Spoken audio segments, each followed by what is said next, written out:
this should start coming up soon, right? Am I right? And that's going. Hey, YouTube world. And Facebook and world. now Facebook world. Hi, welcome to Political Head Trauma. Yes. Okay, so we're up and running.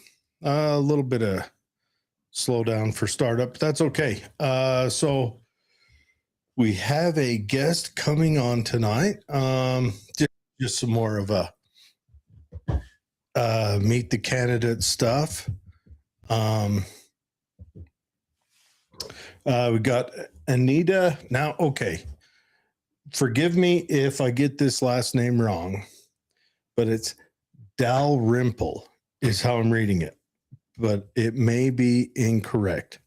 I'm not sure, but she should be coming on here in what in the corner there.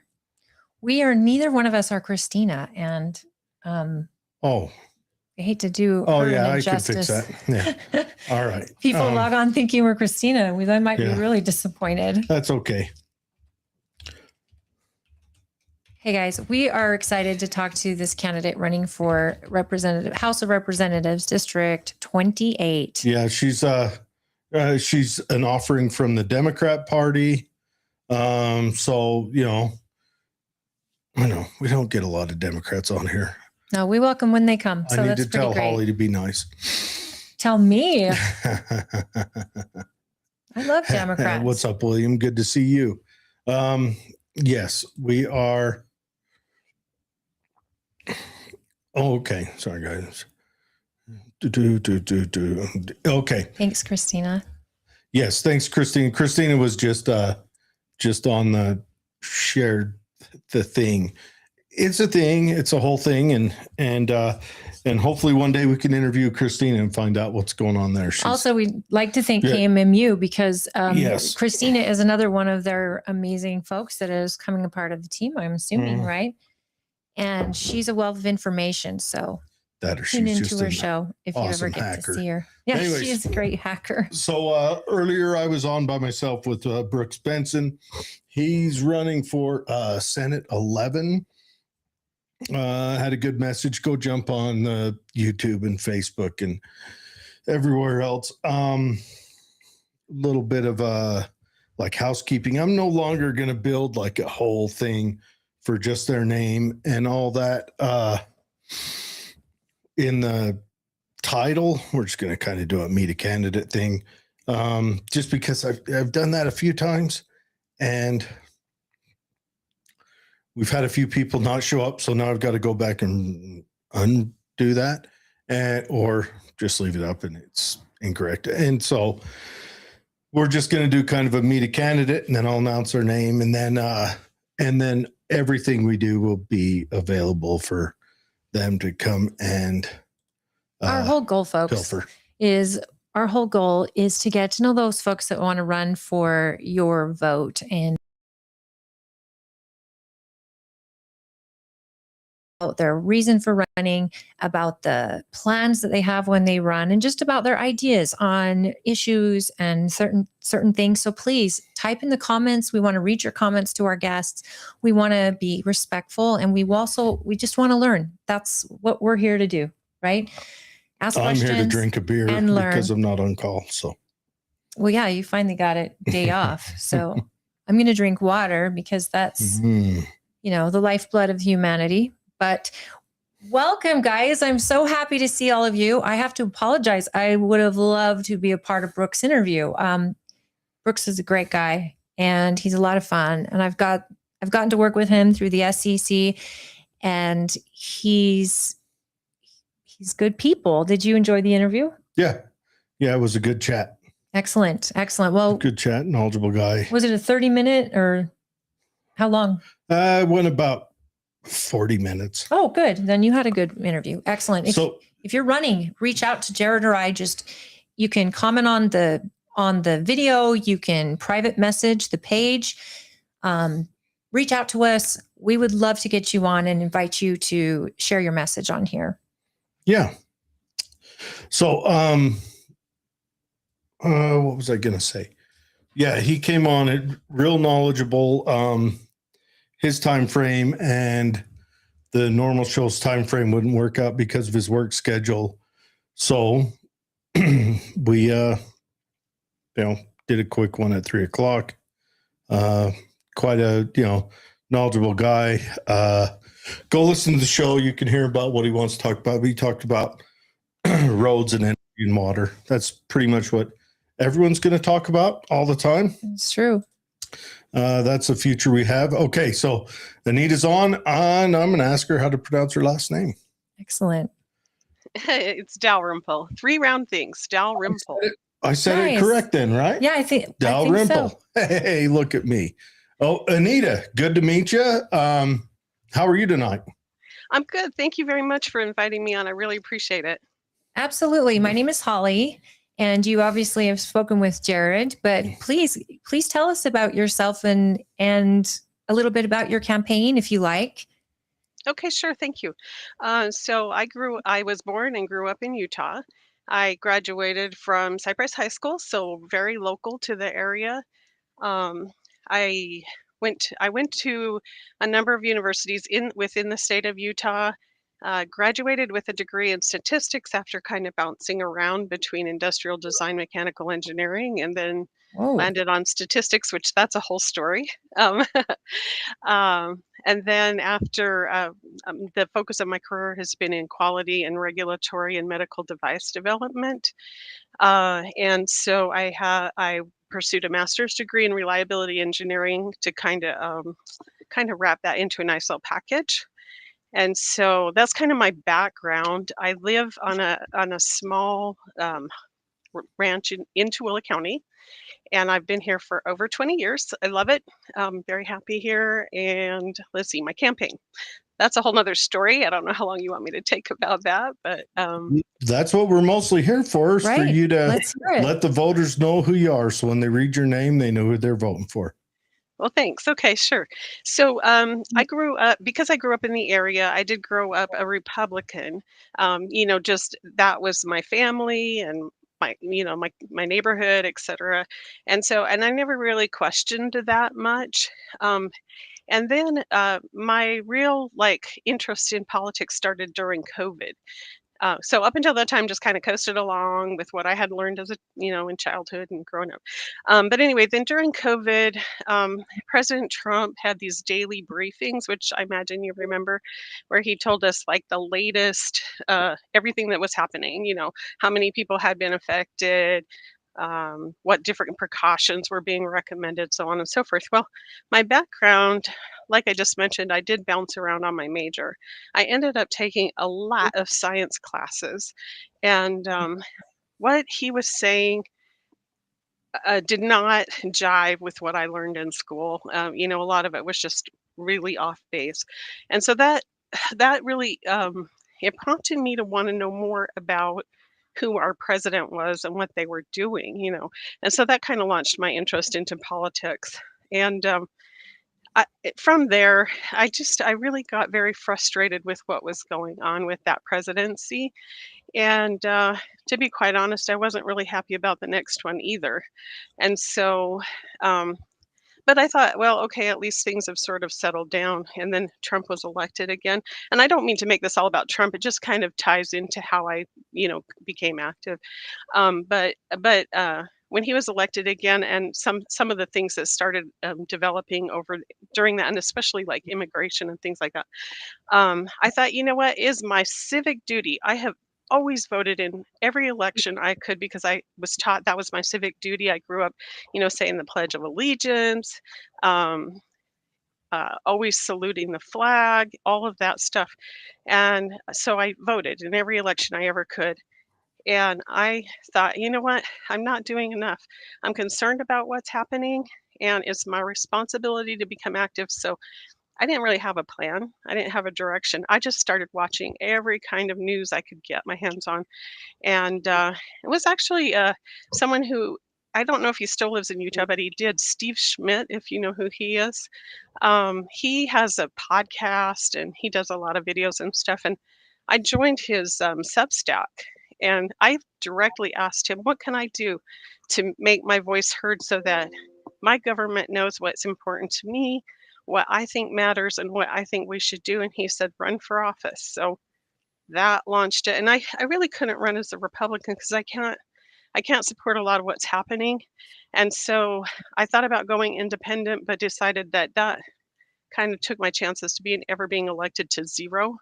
So I talked to the Democratic Party, and they were aligned with the things I was concerned about. And so that is how I became a candidate for House District 28 as a Democrat.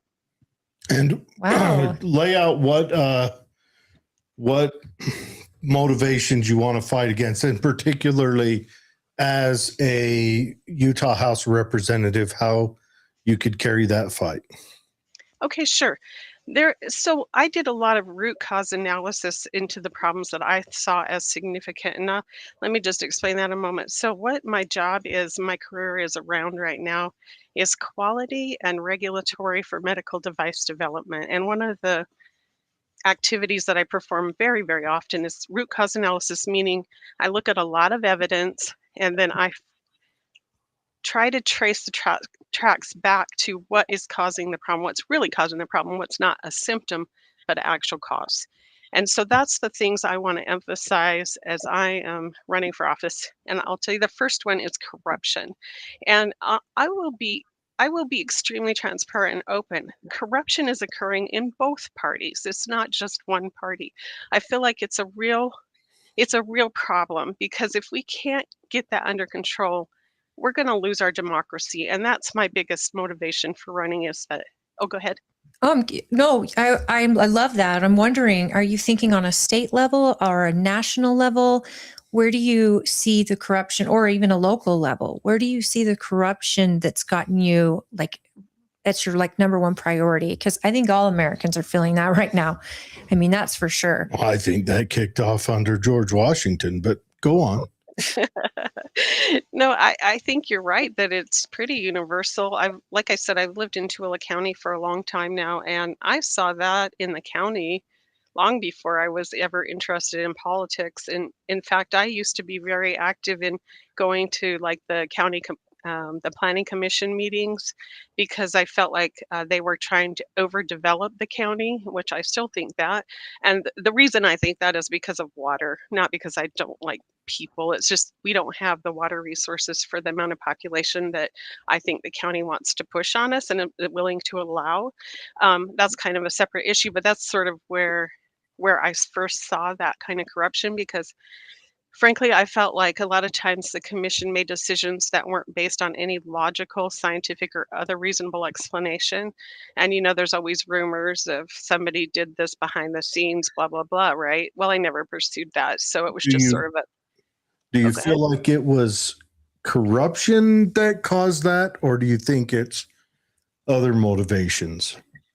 Well, I think that based on rumors, okay, so I'm not saying corruption occurred. I'm just saying that I heard rumors of it. And that was my first awareness that that was even a possibility, because I grew up fairly naive, thinking everything they taught us in school was really the way the world was. And, kind of that slap in the face that it's not always true. You know what I mean? So I would say I can't point a finger and say, oh my gosh, these guys were corrupt. I can just say that there were rumors that made me start thinking about corruption as a possible motivation in government. And that really upset me. But at the time, it wasn't anything I was, motivated enough to do anything about it. But I don't look. I am an anarchist at heart. I don't vote. I voted this last election because Kamala Harris's verbiage scared the crap out of me. Her and that retard, that Tim Walz, when they want to restrict speech, that's a bridge too far. The minute you say that, I'm done. I'm out. I can't. And otherwise, I don't vote, and I haven't voted.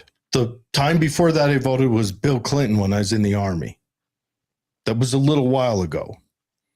I also voted for Bill Clinton. But I did too. I look at, I voted, he was my old man when I was in the Army. He's commander in chief. I was like, that's, but at heart, I I have a hard time with our bedroom community and taxes increasing, where all of our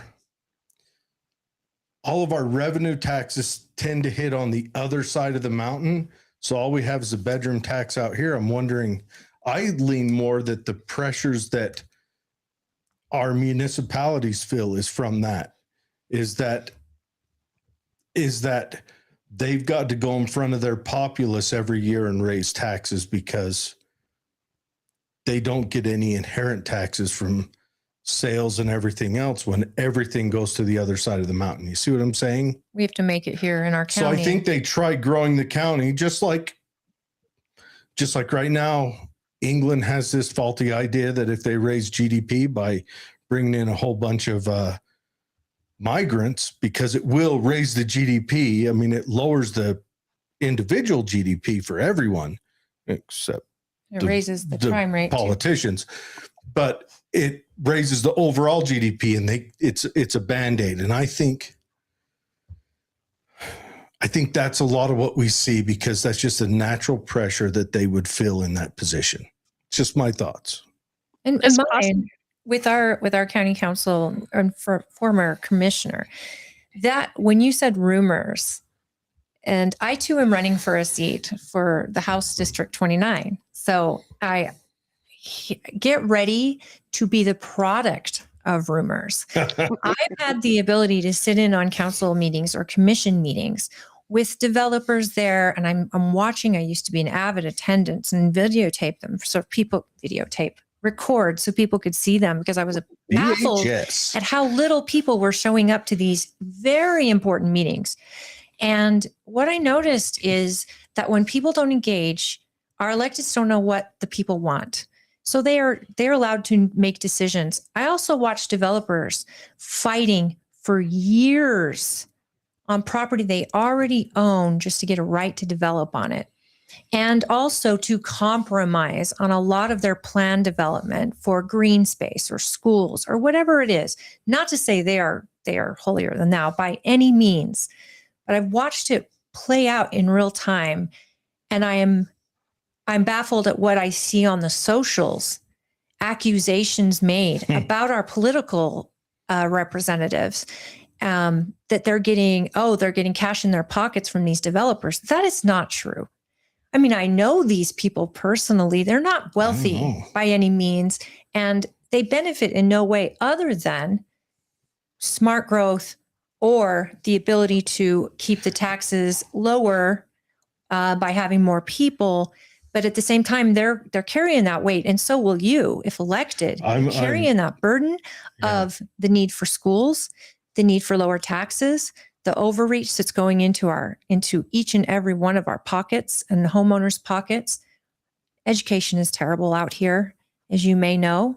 I do know. They're blaming the legislatures. Our school board blames you, and you blame the state or the federal government.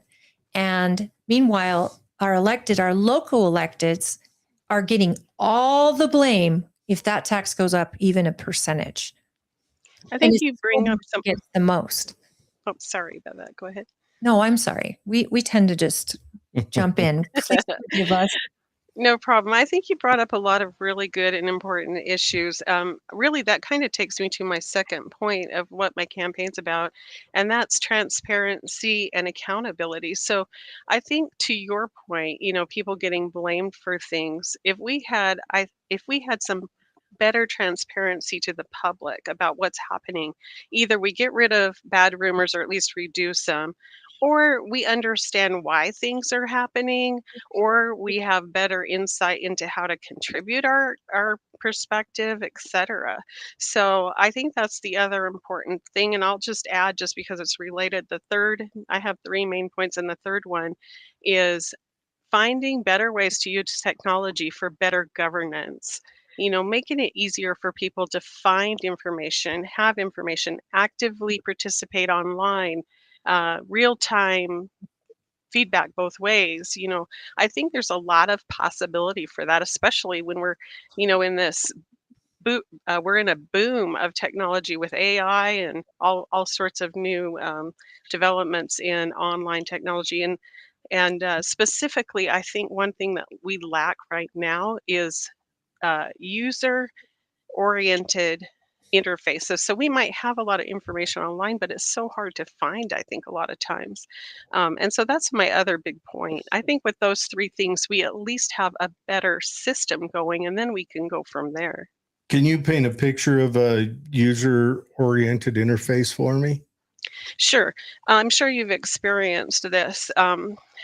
Depending on how old you are, and I'm not going to make an assumption, but I personally used to boot up with 2 floppy disks. I mean, not in I so think we're around the same age, dear.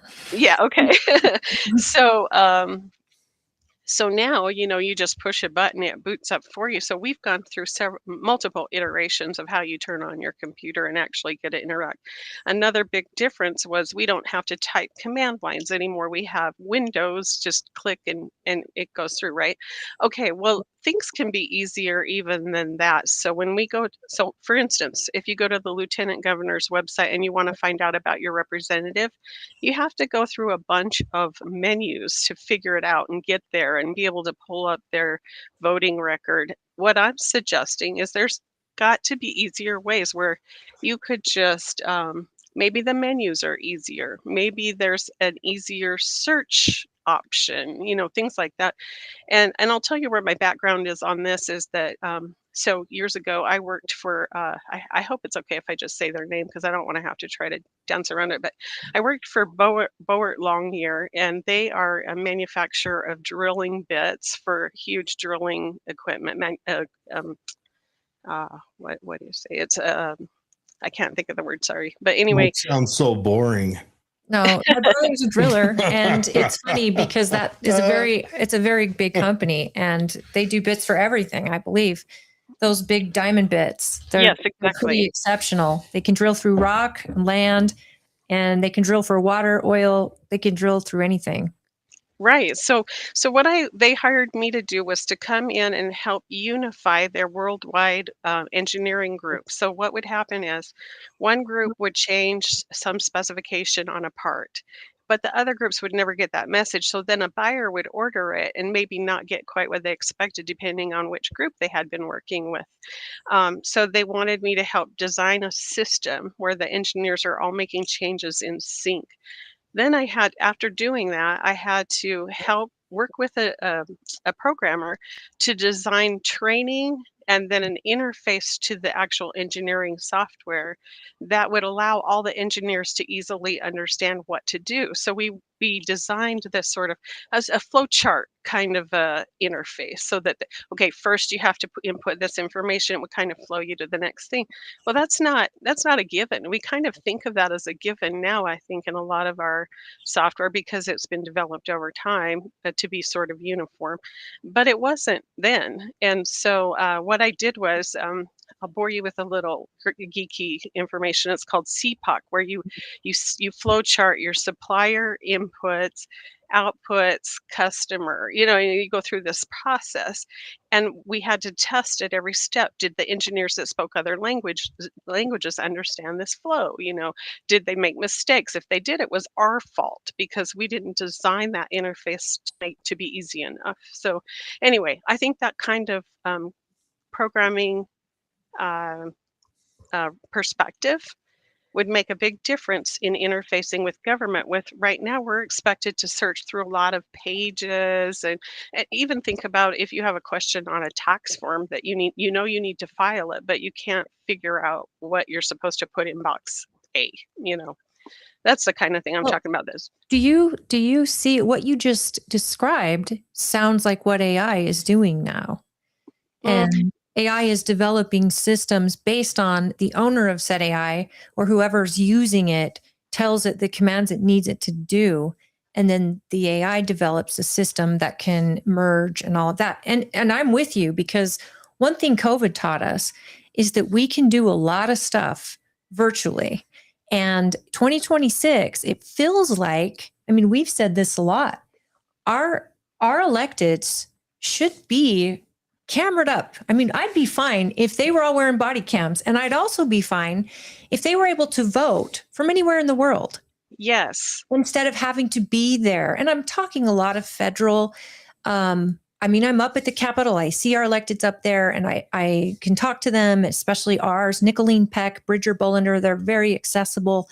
Nicolene does a number of town halls each year, reaching out to the public. And what I also find with her is that as much as she's reaching out, people are so busy they don't show up. Mm-hmm. And then the information is there. Him and I learn this every single time we do this show. We're trying to get the information out there. And Well, yet a lot of people can't be bothered, but they can watch a video. well, and exactly what you're saying. What if you could do this? What if you could type in your search bar and say, I'm interested in the voting going on in Utah State Capitol today. And Right. and it pops up, and you could choose the representative you want to follow. Like you said, body cam, or even if we just saw a display of what they were, how they were voting or something. What if you could type immediately and say, I would vote no on this bill, and that it could aggregate everybody that logged in and said that, and tell the representative first, like immediately, real life time, oh my gosh, I'm getting a really big spike on the nose. Maybe I should think about. I agree I, with you. and that's the interaction that I'm talking about. Why can't we do that? It is 2026. My goodness, I want to know as a voter why I can't go online and look up each individual judge's record. Yes. Try finding information, folks, on the judges on your ballot. I've gotten to the point where I agree. vote no. Why don't Both. I do too, for the I exact don't same know reason. anything about them unless they're in the headlines for doing something stupid Yeah. or really setting someone off. It's hard for you to investigate judges. Now, I have a less hard time like my representatives. And there is an app out there. We had the app creator on the show that designed an app that does just what you're saying. It tracks nice. your legislature, your either federal or state. You have to pay for it. That's where I was going to go with this is how long was it before we got an internet interface of our state government after Amazon was shipping books to you overnight? Because these modernizations, when there's a profit margin on the other side of it, happen quick. Oh, you're right. But when there's not a profit margin, just a cost, like right now, if you put it on the ballot, I want to have an interactive interface with our legislature, everyone would vote yes. But then if you put on the ballot and it would cost X amount to make, 5 million. everyone would vote no. Let me speak to that, because you know what I think we do wrong. Obviously we have lots of issues, but one thing I think we do is we invest a lot of money in huge, extravagant buildings. What if we reduced that footprint, because we can work remotely or from anywhere in the world? Is she listening to our show? Yeah, it's almost like I want to start at that freaking school next door to We're me talking that's about closed half schools, the year. especially schools that are swallowing up. So 75% of our tax dollars are going to schools with crappy graduation rates and terrible teacher morale, and they're getting built just enough for the people, and yet they're only open they're half small. of the year. Yeah, half the year they're not utilized. Well, and you want to know even in addition to that, they build so much stuff that's specialized. Like, how many people, okay, don't crucify me, but how many people actually get a benefit from the football program? And I'm not saying that's bad. I'm just saying how many people get a benefit from this huge theater with these tremendously expensive curtains, drapery. Yeah, I'm telling you, he says this almost. Have you ever watched our show before? Because this is really amazing. I actually only watched or listened to, I didn't watch it, but I listened to one episode, and I apologize, I can't remember who was on it, but it was just, none of this. It was just a little. I'm generally rough on Democrats because I don't believe in Satan necessarily, but he would be a Democrat because he wants to steal your money and hand you crap. I'm not gonna take offense at that. But I'm only slightly more favorable to Republicans right now. I'm also one of those I'm 50 years old. I have a significant memory, and I like history. So I understand the ebbs and flows. Right now, the Democrats went kooky, so they're they went too progressive. They went too hard into the paint. So they have been receding at the time. So the Republicans are on the rise, or the conservatives. But I also remember when the conservatives went kooky back in, 1995 through 2005, which caused them to do their recession. So I recognize these things. Back then, 2000, Republicans were all kooks in my mind. Now the Democrats have gone hard. But I'm with you. I think we're in the midst of a new industrial revolution. Absolutely. And we need to lean in, and more things need to be formulated to go virtual. And I think including our government operations. I agree with some of what you're saying. I don't agree with all of it, but what I will say is I think the American people as a whole probably have more in common than they don't. That's true. And we let things get to the extreme at the top of the political, discussions. So I think, I really think that we could come to an agreement on a lot of this stuff that needs to happen. I think most of our politics are agreement. I mean, remember, Bush and Gore argued about whether it was a 36 or a 38% tax rate. That was the window. The window of argument. I believe that's Noam Chomsky brought that up. I think when he means an industrial revolution, it's going to be data, and it's going to be, data already is the most valuable asset in America and all over. But you're going to have AI and the use of technology. And I think you're absolutely right. If we can sit down, and I'm a Republican, I was recently the Republican chair of Tooele County.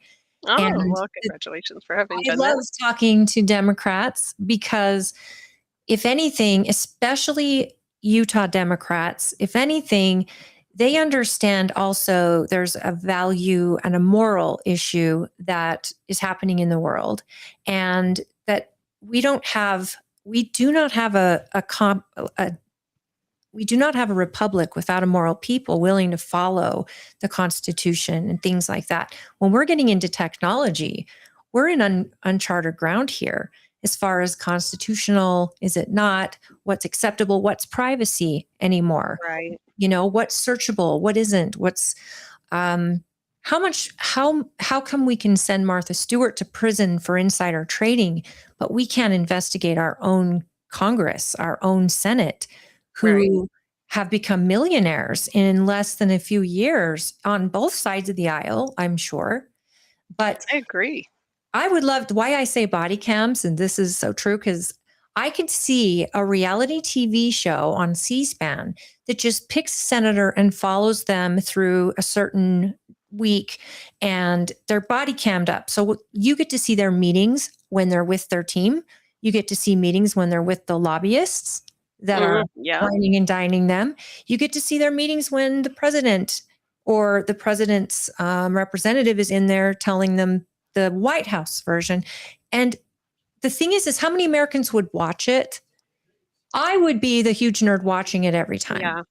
But you and I both know that we have a problem with Americans getting engaged in politics. They've gone super tribal, for one. And for two, most of them are throwing their hands up and said, I'm done with this. Both of you are disappointing me. That kind of goes to your AI comment, right? So if you had that streaming like you're talking about, and you could jump in occasionally and say, summarize the meetings with, this politician and their lobby for X, whatever it is, pharma, I want to know what the conversation was and get your few paragraphs from AI. There you go. There's your connection to some technology that could help people engage. Absolutely. And I think the body cam idea is great because people love reality TV, right? Yes. Dating and everything else. And I think if we could watch any of them, okay, just choose one, Governor Cox. If we could watch him go and have, you know, meet people and talk or whatever, people would be riveted to that, I think. I So I agree. And think a that's a day in great the idea. life, and it's produced. The problem is you don't believe anything you see anymore because of AI. Mm, And that's whoever's true. doing the production can spin an agenda with something as simple as music inserted into a moment. Hmm. It can manipulate the human psyche. And I would love it if it was raw body cam, but also production would get more Imagine the people tuned first in. time they forgot to mute it and went to the bathroom. But that's what people want, right? They want the truth of what's really happening.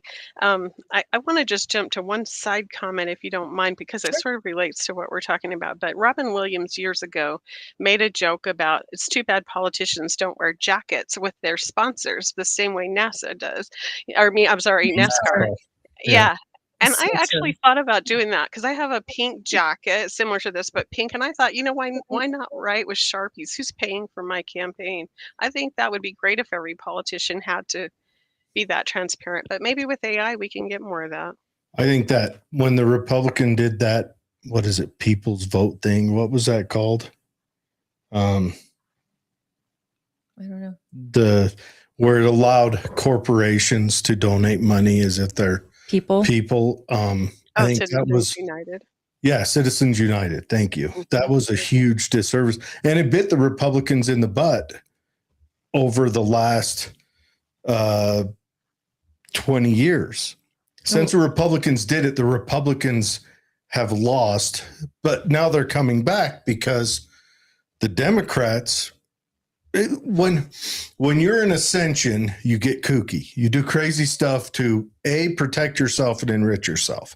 And when you're in the low ground, you do crazy novel ideas like cutting taxes and releasing regulations and allowing growth, right? I mean, just look at California. I mean, I've said this many times on this Ford show. Do you know who Carroll Shelby is? I don't.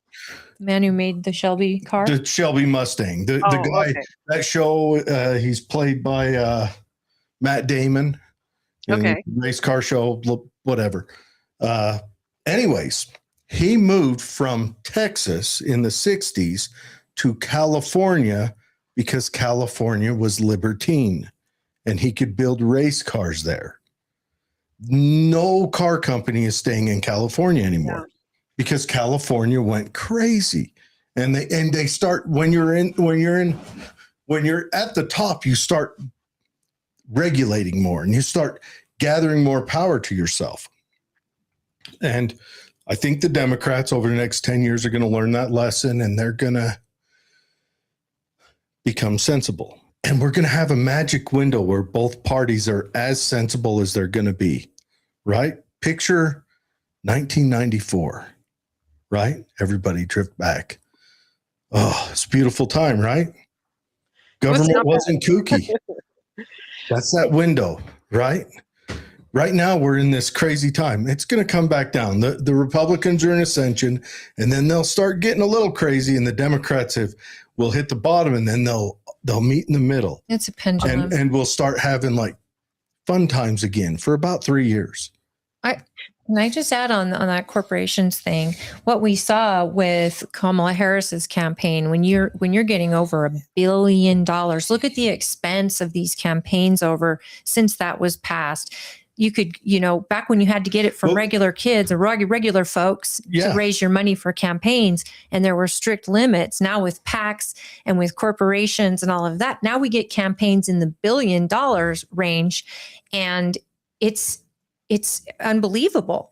Well, what I was going to say is during that time, like Kamala, all of her campaign contributions that came from corporate were all from old long tooth companies.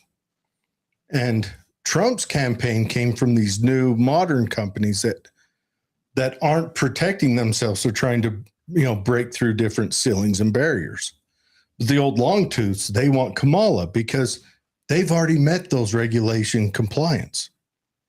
So if they get someone that keeps enforcing those, that helps them knock down any up and coming competition.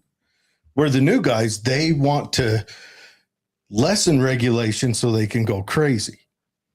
And granted, I think we need a little middle ground, but I'm just pointing out just the different kind of stats. So this is where I think we might diverge somewhat in our opinions of what's happening.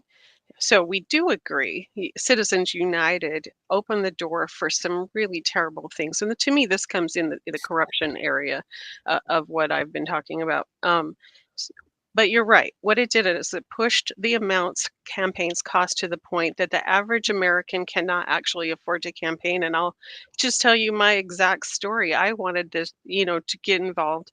Ended up running for Utah House seat. You know that. So far, I haven't figured out how to raise the money. So just to get started, I've already spent a couple $1,000s of my own money, and that's not even really any kind of campaigning. That's just sort of setting up shop. Amen. Um, yeah, And it, where it do you get the money from? You got to reach out to people. Who's hosting your big fundraisers? And nobody right now. right, and the party should be helping, but they have to stay neutral if they've got more than one person in the race, at least if they're doing the right thing. But I'm in the same boat. I don't have tens of thousands of dollars to even pay a campaign person. Yeah, me And either. yet people aren't lining up to throw money at me either. No. So what that does though is it takes the playing field completely, it makes it completely unlevel so that only people with access to money somehow can run. And that's not what governing, by the people for the people is about. It's supposed to be every American has an opportunity to participate in their government. Well, we're obliterating that with Citizens United. I think that's one of the first things that has to go. We have to get rid of that. I The would other argue it was obliterated the minute George Washington became president, but Citizens United didn't help. I mean, literally, if you look at the history, we've only had one truly good president in all of them, and that was William Henry Harrison. Okay. I was Best going to say, president you we really ever had. think one? Yeah, William Henry Harrison. Yeah, the guy that died after. He was in a coma for 34 days and then died. That was his whole Oh, presidency. He okay, caught the gotcha. flu or pneumonia at his inaugural ball or Best inauguration. president ever. I need to get a big picture of him. I was going to say, that fundraising is difficult, but I have to go back to the reason why SB 54 was so toxic on our elections, because SB 54, where it made it so you just got signatures and can be on the primary, bypassing delegates. Right now, you have the ability as the Democrat candidate to go to your Democratic caucus and reach out to people to go to caucus and ask them, run as a state delegate for me. And you vote for me at our convention. And that puts you on the primary ballot, saving you a lot of money having to fight. Now you'll have to fight after the primary, but once you get the Democrats' endorsement from your party, that goes a long way. And hopefully, but nowadays, SB 54 has made it so people go out and get signatures. Many don't get them themselves. They pay for them. And they're automatically guaranteed a place on that primary. And so for those people who don't have the money and are really got their nose to the grind and are really trying, it just makes it a really unlevel playing field for them. But I mean, that's the sandbox we're playing in right now. That's the laws that are out there. I am running convention only. So I'm not gathering signatures. I don't know if you are, but No, I'm with not. the Democrat Party, I don't know how many candidates are are you the only one? I am the only one. I'm not even sure other Democrats have ever run for this seat. Frankly, I've been voting here for years and don't recall There's only having 60 a in choice. the county. That's not true. But there's a lot 7. of Democrats in the county. There's, I think, more registered Democrats at least 4 years ago than there were registered Republicans. Our county is actually independent by number. Wow. And I know this because that's the threshold they require when you get your signatures is based on how many registered Democrats are in the area. That's how many Oh. signatures you need to It'd get. be funny. They hand her the packet. You need to get a signature. Your party chair, your Democrat party chair, they've reached Yeah. out to you and they're having meetings with you. Yes, that's Carrie. I can't think of her last name, but yeah, she has. Hopefully they are being very helpful. And I know that if I'm the chair and you're a candidate running in the race, I would be neutral with my other candidates, of course. But I would be reaching out to Democrats and trying to get you in front of as many as possible before your convention. And that way, when you get to convention, you get to really make your voice be heard and hopefully get some eyes on you. And they should be helping you with your campaign. They may not be able to pay you and donate like that, but you and I both know time is the most valuable resource. And someone else donating their time is very helpful in your campaign. Yeah, I appreciate the calls. I really feel for you because I'm self-funding too. And I know my competitors are probably got money coming in from, different groups. I can't fault them for that. That's the system we're in. And it's a scary thing. It's a scary thing to have to ask for money.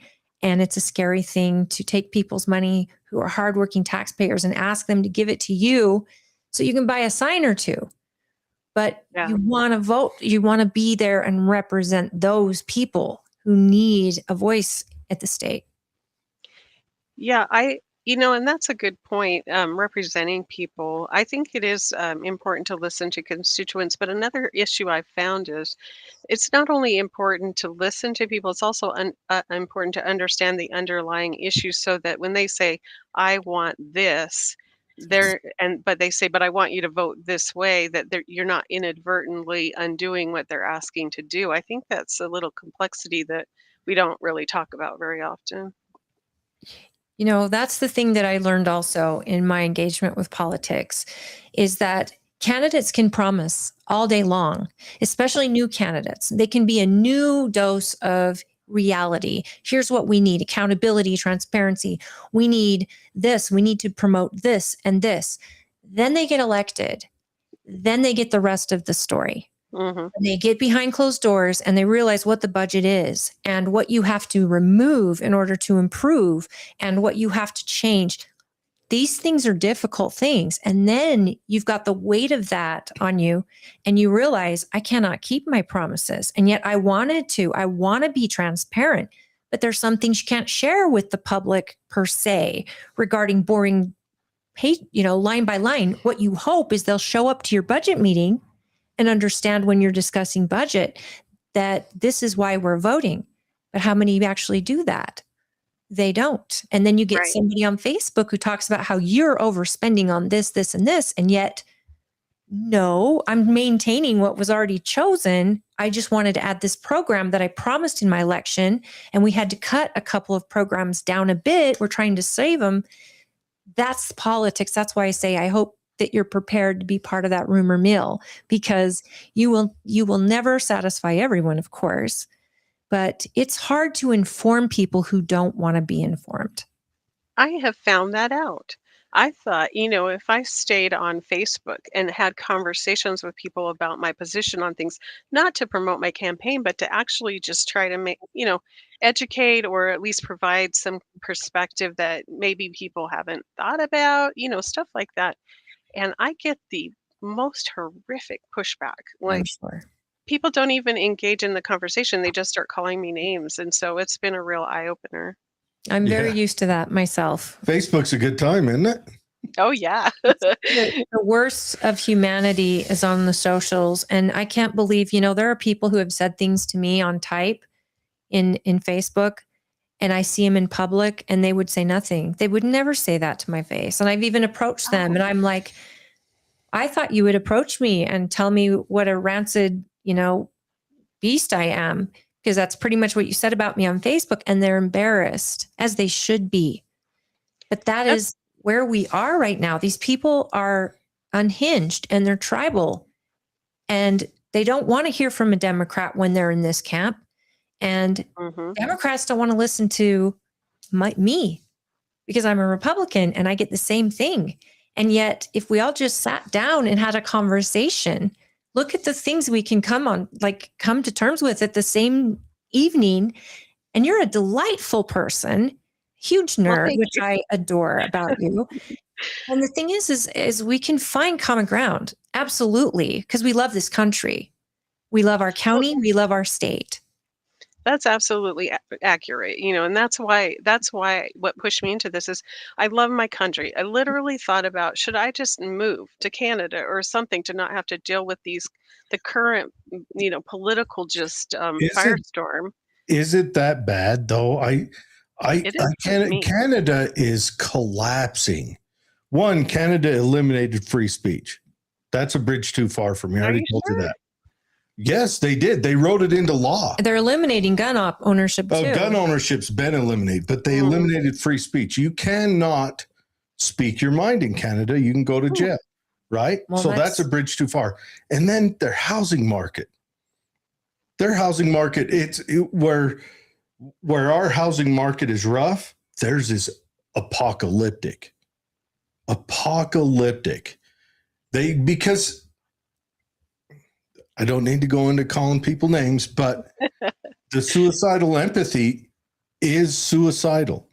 100%. They're assisted You can't suicide. import 2% population and not build more housing and expect the system to function. You cannot. They have assisted suicide there too. Yes, not just assisted. They're coaxing teenagers into it. They're allowing teenagers. No, they're coaxing them into it. Is it 12? Are they 12 and older or 16? I think it's 14. But whatever age it is. They're assisting suicide there. Canada's history. Canada is done. Their housing market is, you can watch lefties that ran away because Trump won because he's so evil and he's done really honest question. What has Donald Trump done since he got into office that has specifically impacted your life? He breaks the law. That's what bothers me. What law? What do you mean? Okay, let me just give one example, and not to incite, like, we've been agreeing on a lot of things. I've been really enjoying that, but I do want to be direct and answer your question. So most current event, he initiated a military strike on Iran without congressional approval. That is what president hasn't done that in the last 30, 40 years? Obama did it 8 times at least. So, that's the trend. I agree with you. But that is how we function. Richard Nixon wrote in the War Powers Act. The War Powers Act. It got passed through Congress, and since then, that's all we've had. So let me just address that. I wasn't involved in politics during Obama's, his administration. But if I had been, I would have raised the exact same objection. I don't think what's happening is in the best interest of Americans. I really don't, and that's what bothers me. I said, okay, let's take another example. Doge. That was not congressionally authorized, but it was just this. Oh, but it was beautiful. It was a whole big operation, though, that was not voted upon and approved. Congress holds the power of the purse, and they did not authorize all those expenditures of that personnel. But my question for that is, the CEO of this country is allowed to create departments. Oh, hold on. That was a department, and he's allowed to do that under his powers. And Doge was actually cutting dollars that were wasteful. I got to get loosened up because I'm fired up. This is people don't want to pay for Okay. in Haiti to learn how to cook. Can I lay down my section real quick? Let me just say before you get going, I'm going to happily agree or disagree. I'm happy for the conversation. I just don't want you to feel like I'm trying to be adversarial here. I'm not. Look, I'm going to tell you right now. I haven't been happy with a president, period, except William Henry Harrison. You weren't alive, so drop him. I know, but anyways, let me lay this down. I am extremely particular on things being clear and exact. That is how I live. I don't like BS nuance. So. Oh, good. Please be direct because I'm going to be direct back. And please know in the beginning, we mean no disrespect. Let me. This is all in. Hold on. Fun. All right. So. Franklin Delano Roosevelt becomes president. He starts throwing around the weight of the presidency, threatening to add more Supreme Court justices till he gets his way. Just overall threats. Pretty much, I know he's a hero. Say this around my grandma, and she gets mad and grinds her 96-year-old teeth at me. But anyways, so he did that. At that time, he's a continuation of kind of the progressive era design where they want administrators to run everything, and us peons, we keep our trap shut. Bureaucrats. It was born in the Republican Party, but it found its home in the Democrat Party in the early 1900s. But anyways, so when he did that, Congress took a step back. They quit doing anything. So you can argue it's Congress's job to control the purse, but Congress didn't control the purse when most of those institutions were started. Congress didn't vote on the purse when most of that money was delegated. Congress didn't vote to make it happen, and then you expect them to vote to stop it? No, Doge was important. Trump screwed the pooch after Doge with that big, beautiful bill, but Doge was important. Now, granted, you could make the argument that it's a good thing that we send our money, our currency, to the far corners of the globe because we're the base currency.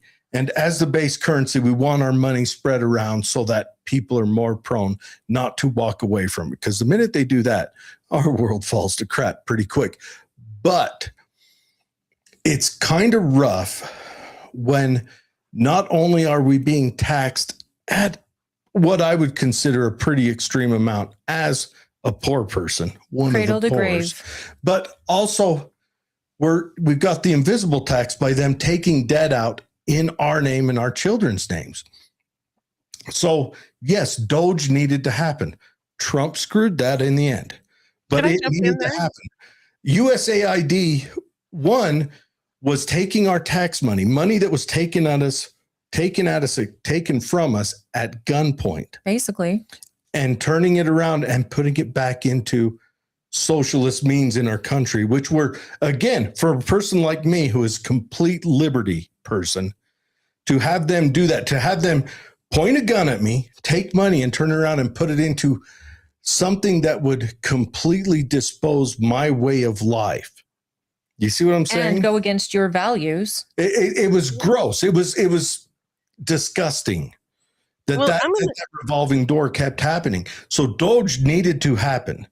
Trump needed to not screw it up. They needed to shine light on where your money was going in at USAID, and also the fact that it was getting funneled into these private groups, which then again were funneling it back into politics. So it was like a big circle. And for some of us, it felt like our tax dollars are funding our country's demise.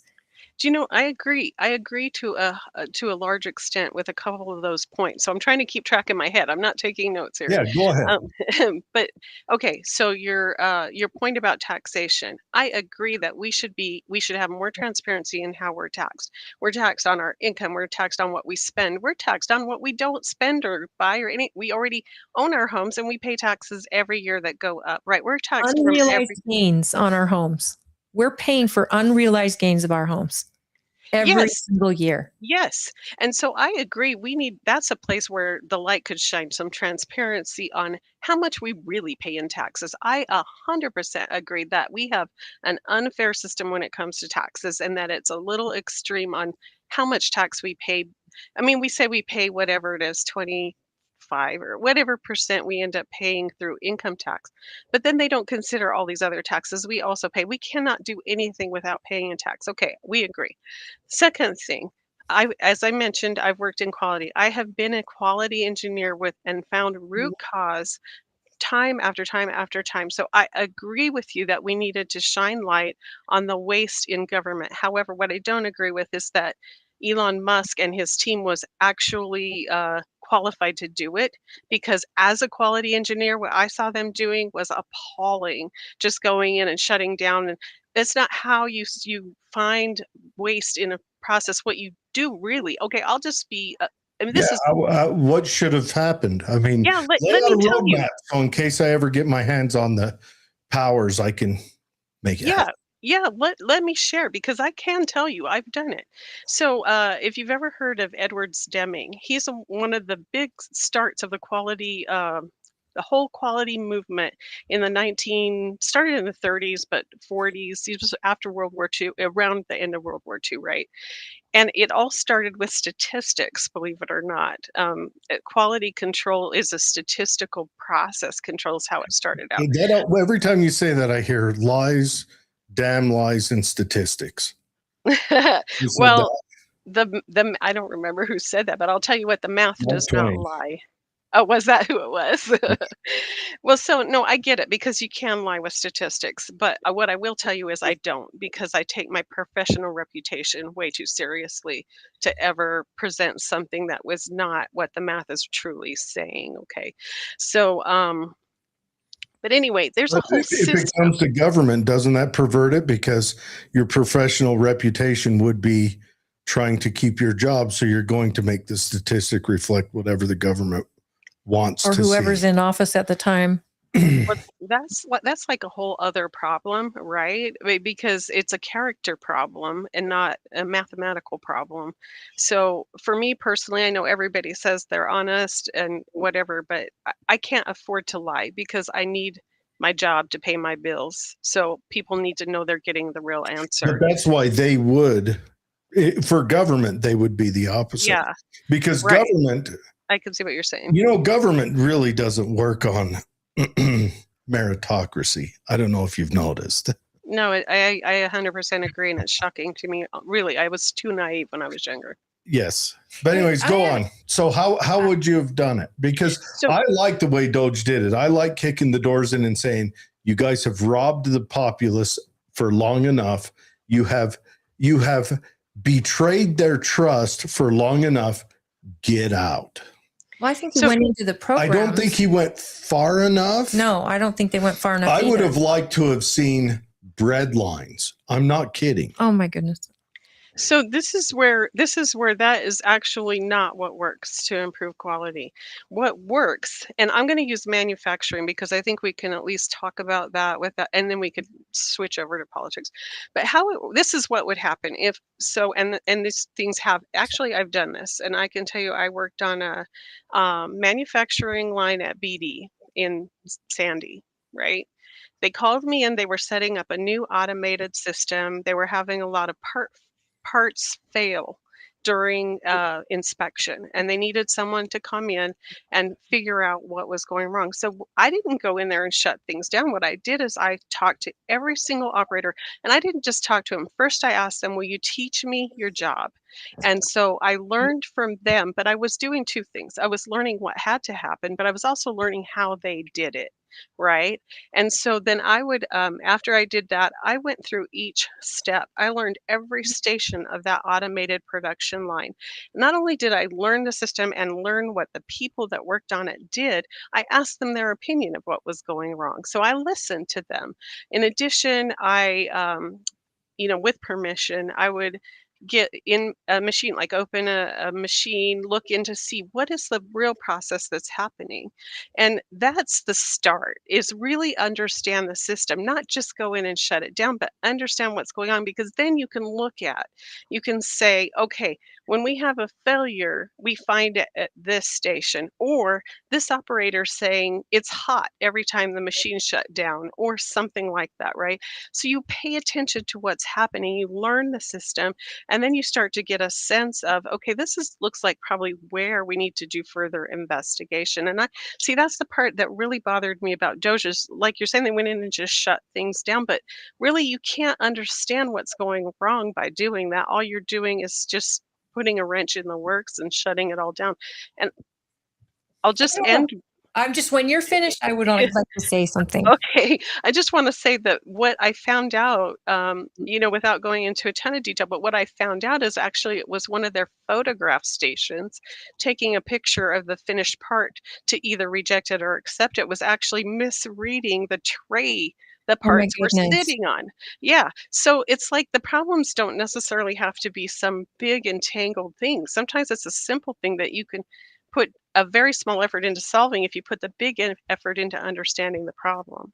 So what I'd like to say, and that's such a good point, and sometimes it's not your gas line that's bad, it's not this and that that's bad, it's your gas gauge is broken, Yeah.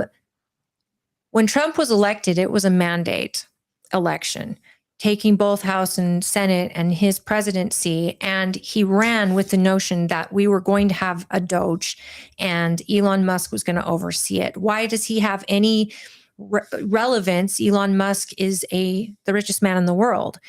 Elon Musk comes from I work on a bottom line and profit margin life where the government doesn't. They have endless dollars, and if they don't have them, they print them, and they promise our great-great-grandchildren's money in the whole process. That's our government. So when you get a businessman who cares about the bottom line and about efficiency, I think that has relevance. And for him to go in, he was only in there for so many days that he would be allotted to get in there and get started. And the people that joined him, there was a mandate by the people that was requiring and expecting this from our president when he was inaugurated. And I wanted to see it. My Democrat neighbor wanted to see it. We wanted to see where our money was going, because at the end of the day, we are all victims of our government when it comes to overreach on taxes. We started a revolution over tea tax in a nutshell. We weren't going to take that tea tax from the king, and we overthrew the government.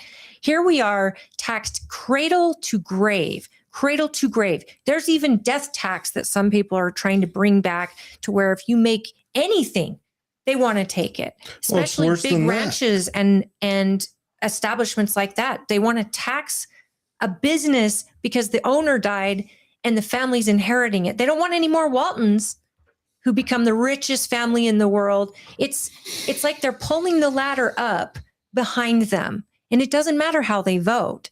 It doesn't matter. It's about the green, all about the green. And it's sad. And here's where Doge was a necessity, is they stopped too soon. I don't care if Donald Trump had a disagreement with Elon or how that went, but the big, beautiful bill was another problem when Doge is saying, whoa, what are we saving all this money for over here when you're just going to spend it in this bill? I have a problem with that. And I am a national delegate for Donald Trump. I was in Milwaukee for Donald Trump. I had a problem with that. I wanted Doge so bad I couldn't see straight. We talked about that. This has to happen because I am so tired of giving money to countries who hate us. Number one, who hate us, wish us dead. Number two, countries that don't give us anything back. Not that we need anything back. We're a good country. We're a Christian nation. We want to help other people, of course. But we're involved in cultural wars around this nation, not just involved, but our money is starting them.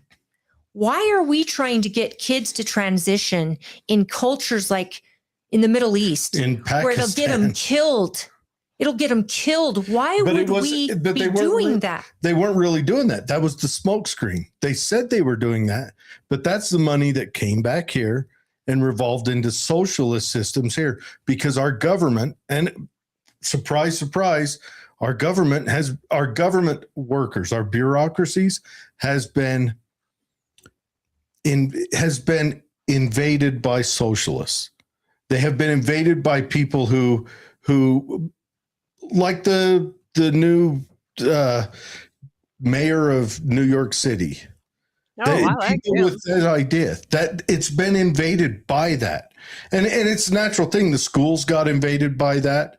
There was a book written in '94, the year I graduated, where a lady talked about that. And it hasn't slowed it down. And government employees are almost impossible to fire. And they're almost impossible to fire. And you know what? The bureaucrat is the one consistent. It doesn't matter who's in charge at the top, if it's a Republican or a Democrat. Their jobs are cushy and they don't have to change as much. So when you get a wrecking ball in there like Trump that says, okay, no more. We're not going to have the FBI tracking down Americans who were here, here, and here. It was Bush that gave us the Patriot Act. It was a Republican that invaded Americans' privacy. And yet it's wrong. I don't want FBI, CIA to have a party side. I don't want the Department of Education to have a party side. I want them to adhere to our Constitution. And I'm tired of being taxed cradle to grave because it's coming constantly. And we don't get a say on where our money goes. We don't get a say. I think we are fighting the same fight from a different direction, honestly. I agree. I agree with the whole idea that government is bloated.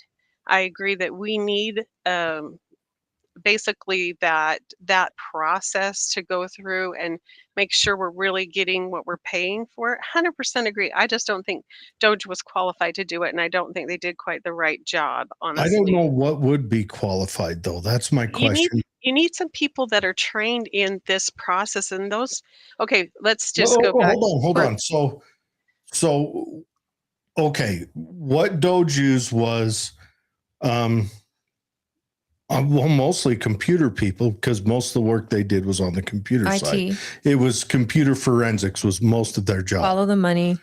But Um, they weren't trained in process are you diagnostics. sure? I'm pretty sure because I think they were I would, I mostly. would, I would double check that. I'm big on never making a statement I'm unsure of. Well, I'm I'm real pretty big on sure for at least from what I heard, if they were, I'd be surprised because they were all like about 18 to 20. And it took me, let's see, 4 years for a bachelor's, 2 years for a master's. Well, these And were hackers that could hack into Well, the they're FBI if not they right. wanted hackers. to. They're, But I'm Some not talking about the computer part. I'm talking about understanding process and how to I diagnose, mean, run Big a Balls was a diagnostic on it. young guy, but we're talking. I mean, again, we're looking at people who are familiar with this modern industrial revolution. I would argue right now our college systems aren't equipped even to compete with people who learn this on their own, just And like I'm going to every other disagree there. industrial revolution has proven what I'm saying. Every other one. Mm. The colleges were teaching the last industry. These are the guys that are building this new industry. These are the guys that are inventing it. But there's a difference between inventing an industry and running diagnostics on what's currently happening to find where there's waste occurring or where there's process issues. There really is a difference there. So I won't disagree with you that maybe they're on the cutting edge of the latest technology, but that does not make them experts on finding fraud in a system. It's a different process in my experience. Do you not think that But AI it's could do that job eventually? If No. not now, then in a Oh, wait, few. no. Eventually, maybe, but not now. No. my argument is we gave you 250 years and you failed. There's my argument. Okay, so my argument would be going back to that Citizens United. And we've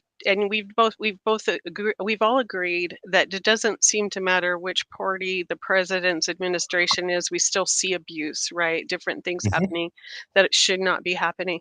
What I would say to that is all the money funneling into those major campaigns is coming from the same people.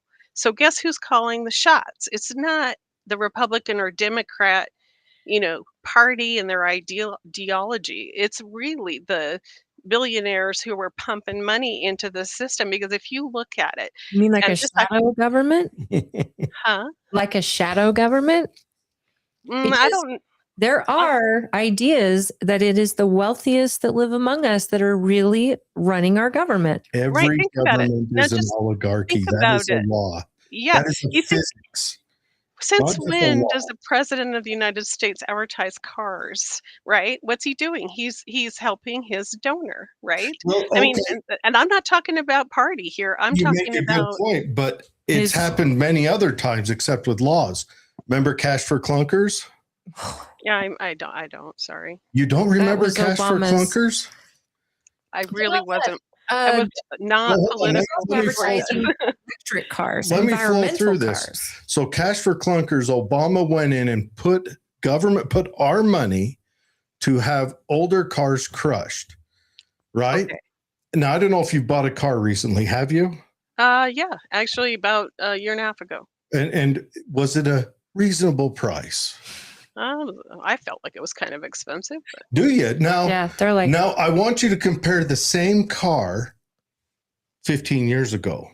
yeah, Now, oh yeah, big difference. right? Cash for Clunkers did that, right? It made it so that the supply and demand curve leaned so that the demand curve was heavier than the supply curve.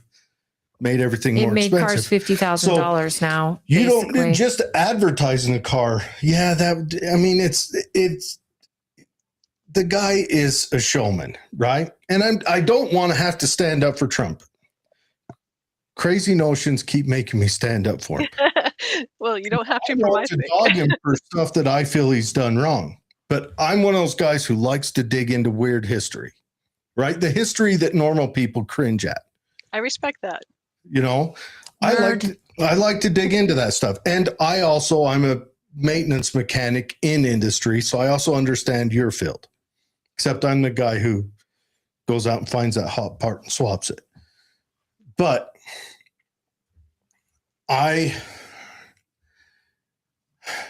so every president has boosted a bit of industry they like. And normally it comes at a new bit of industry. Now, Obama did it because we had the 2008 crash, and a lot of car companies, I don't know if you remember, but they were going and getting loans from the government at the time. So he did cash for clunkers to boost their industry so they'd sell more cars. Granted, all politicians have the shortest forward view that any human being could have. You know, worms see further into the future than politicians because it's collapsed our vehicle market. Now, could he have done that? Maybe because he had ulterior motives that he wanted everyone to move to mass transit. A lot of people say that. I don't like to, or electric. I don't like to lay those notions on people, but because again, I don't like to make just vague accusations. I like to have He likes concrete. bold ones. It's got to be concrete. It's got to be provable. Yeah. So I think he just did it just to boost so that car companies quit getting loans from the U.S. government. You know, remember they chastised the CEO who flew there on a private jet. You're here to get a loan and you flew here on a private jet? Tell me about that. Is that GMC? Yeah, it was GMC that did that. So But that's where I'm at a real disadvantage there because I literally did not pay attention to politics until the last 10 years. And in 10 years, I really only really focused in the last few. And I don't blame you for that, and that's fine. Honestly, I don't get involved in politics except to kind of gripe about all of them universally. You know, just kind of universal. I mean, you know, I'm weird like that, but so all politicians do things like that. The way Trump does it is the way a carnival barker would do it versus the way the CEO of a I don't know, a Fortune 500 would do it. But they all do that all the time, every That time. seems like a fair point. That seems Yes, like a fair point. The big one to argue would be how President Ulysses S. Grant did it when it came to railroads. Right. He did the same Trump's thing. doing it with AI. He's doing it with SpaceX. You know, so there's all those things. Now, I understand why the technology guys, once AI is born and there's a race going on the world right now that most people don't even recognize is happening. It is cutthroat. It is wild. It's terrifying. It's the most intense race that has happened in 2 lifetimes, right? More intense than the automobile being invented or airplanes or any of that. It's a race that is happening globally. It is a race that's going to decide the future of everyone. And those guys, all of them, were pro-Democrat until that race is born. Once that race is born, they all recognized that they would not be able to run. One, the U.S. would fall if the Democrats had their way with regulations.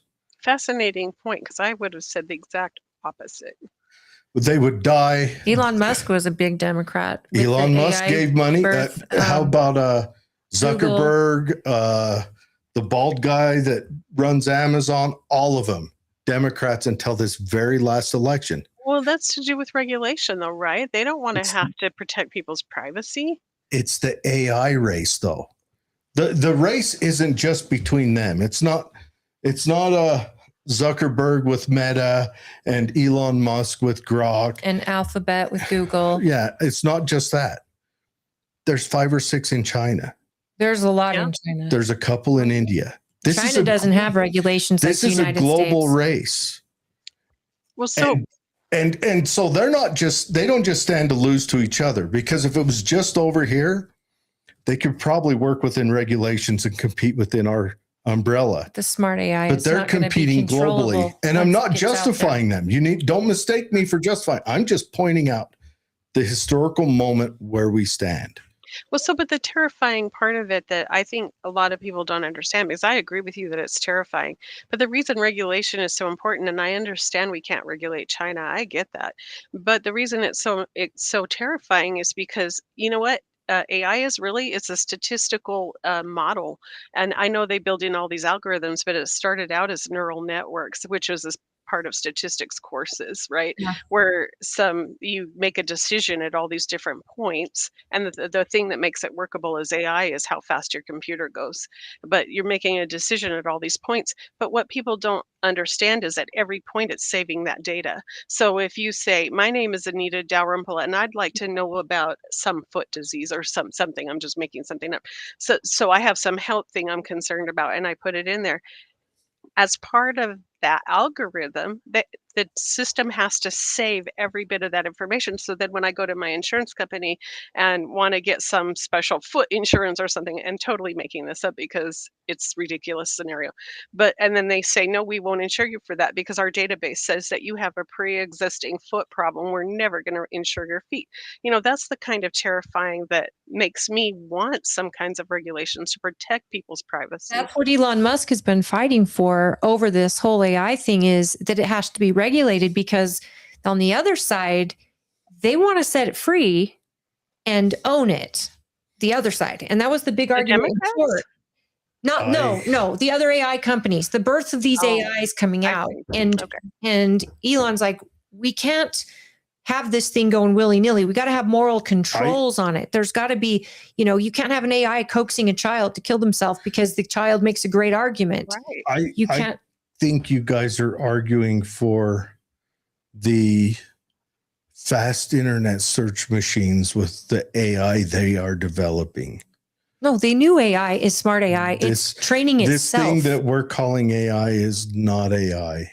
Now, granted, it's the base of it, but there's other things that is happening. This like, I think Elon Musk bought Twitter not to save free speech, though that was a happy outcome, because it did. It made it so that you could finally on Twitter call a transgender by their birth sex and not get kicked off, right? Because it's ridiculous. I don't quite agree with that, but I get what you're saying. You don't agree with it, but you get what I'm saying? Right. I get that people want to make your ability to speak hold for on. yourself. You control the speech, you control the mind. You see what I I'm agree with that. So, Go ahead. So it hurts people's feelings, sure, but now turn that into something else that's Republican controlled. That is Republican controlled. Free speech? No, when they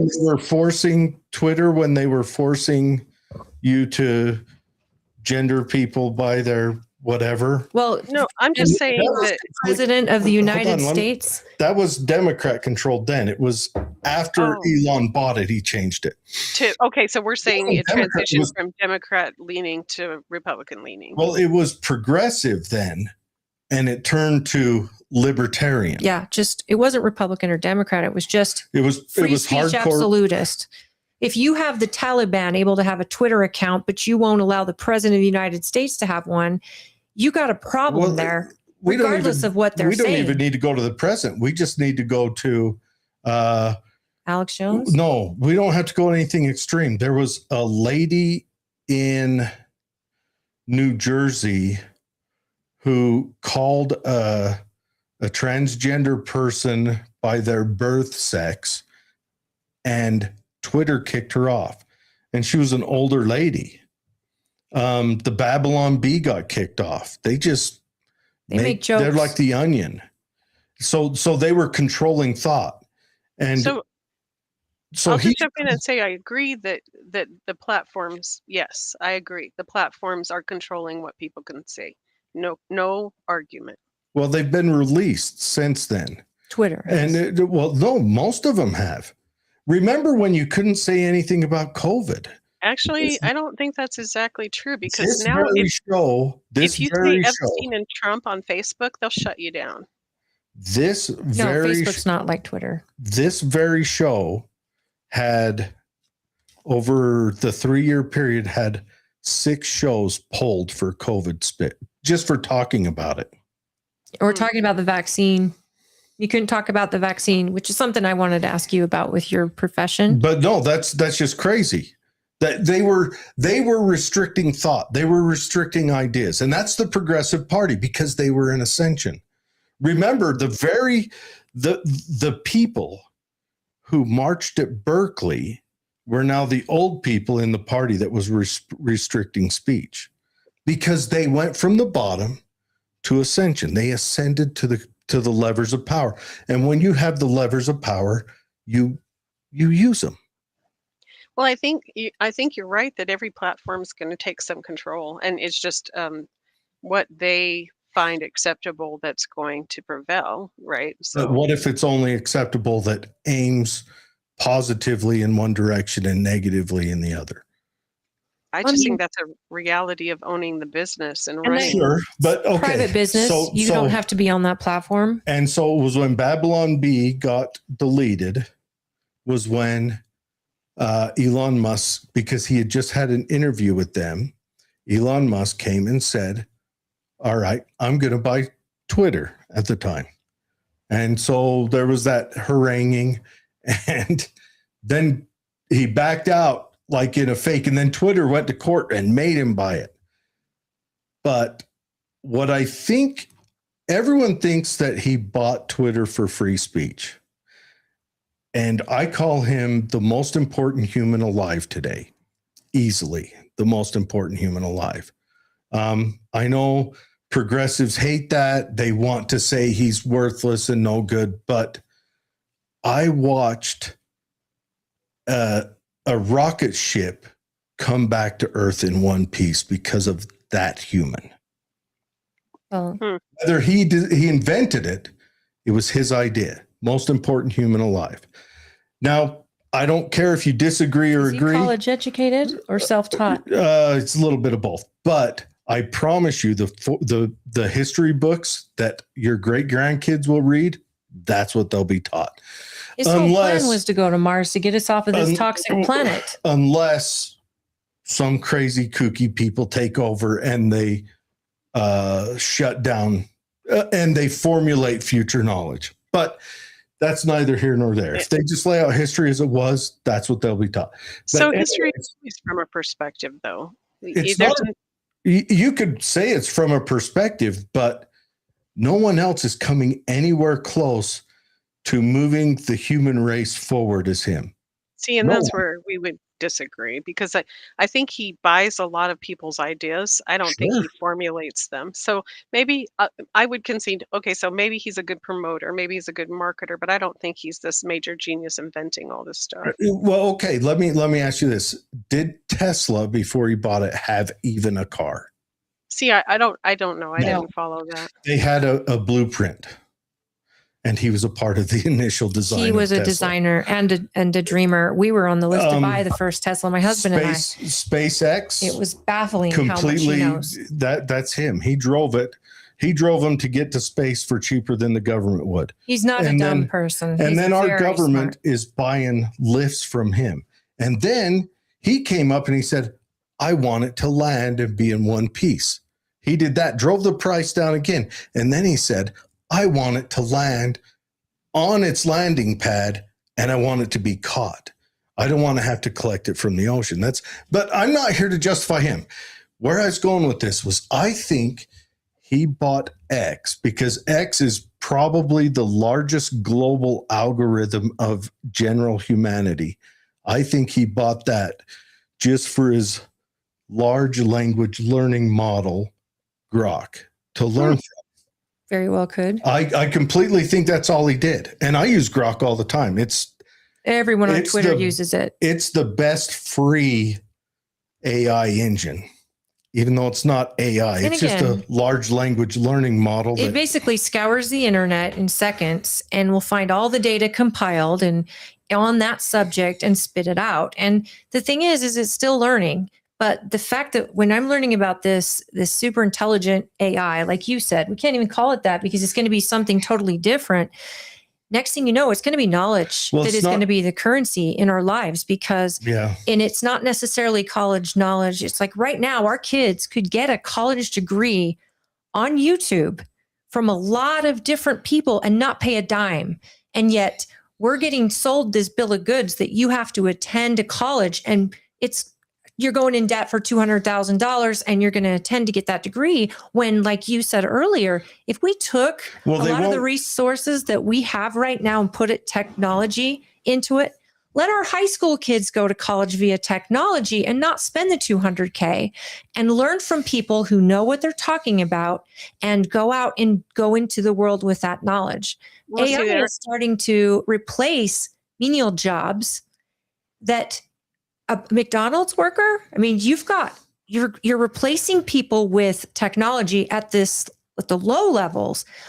White collar jobs are going to be replaced first. They're going to be wiped out. There's no need for a financial analysis because AI can watch the markets worldwide and watch the patterns and actually give you good, stable advice and on patterns alone, which a lot of our financial advisors use.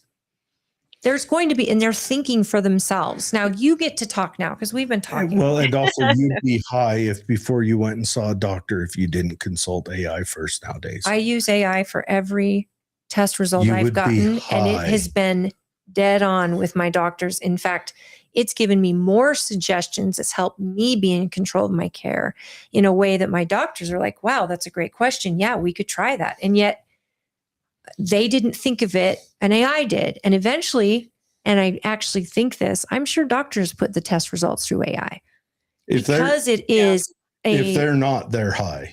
They're crazy not to, because it is all the information in the world in real time.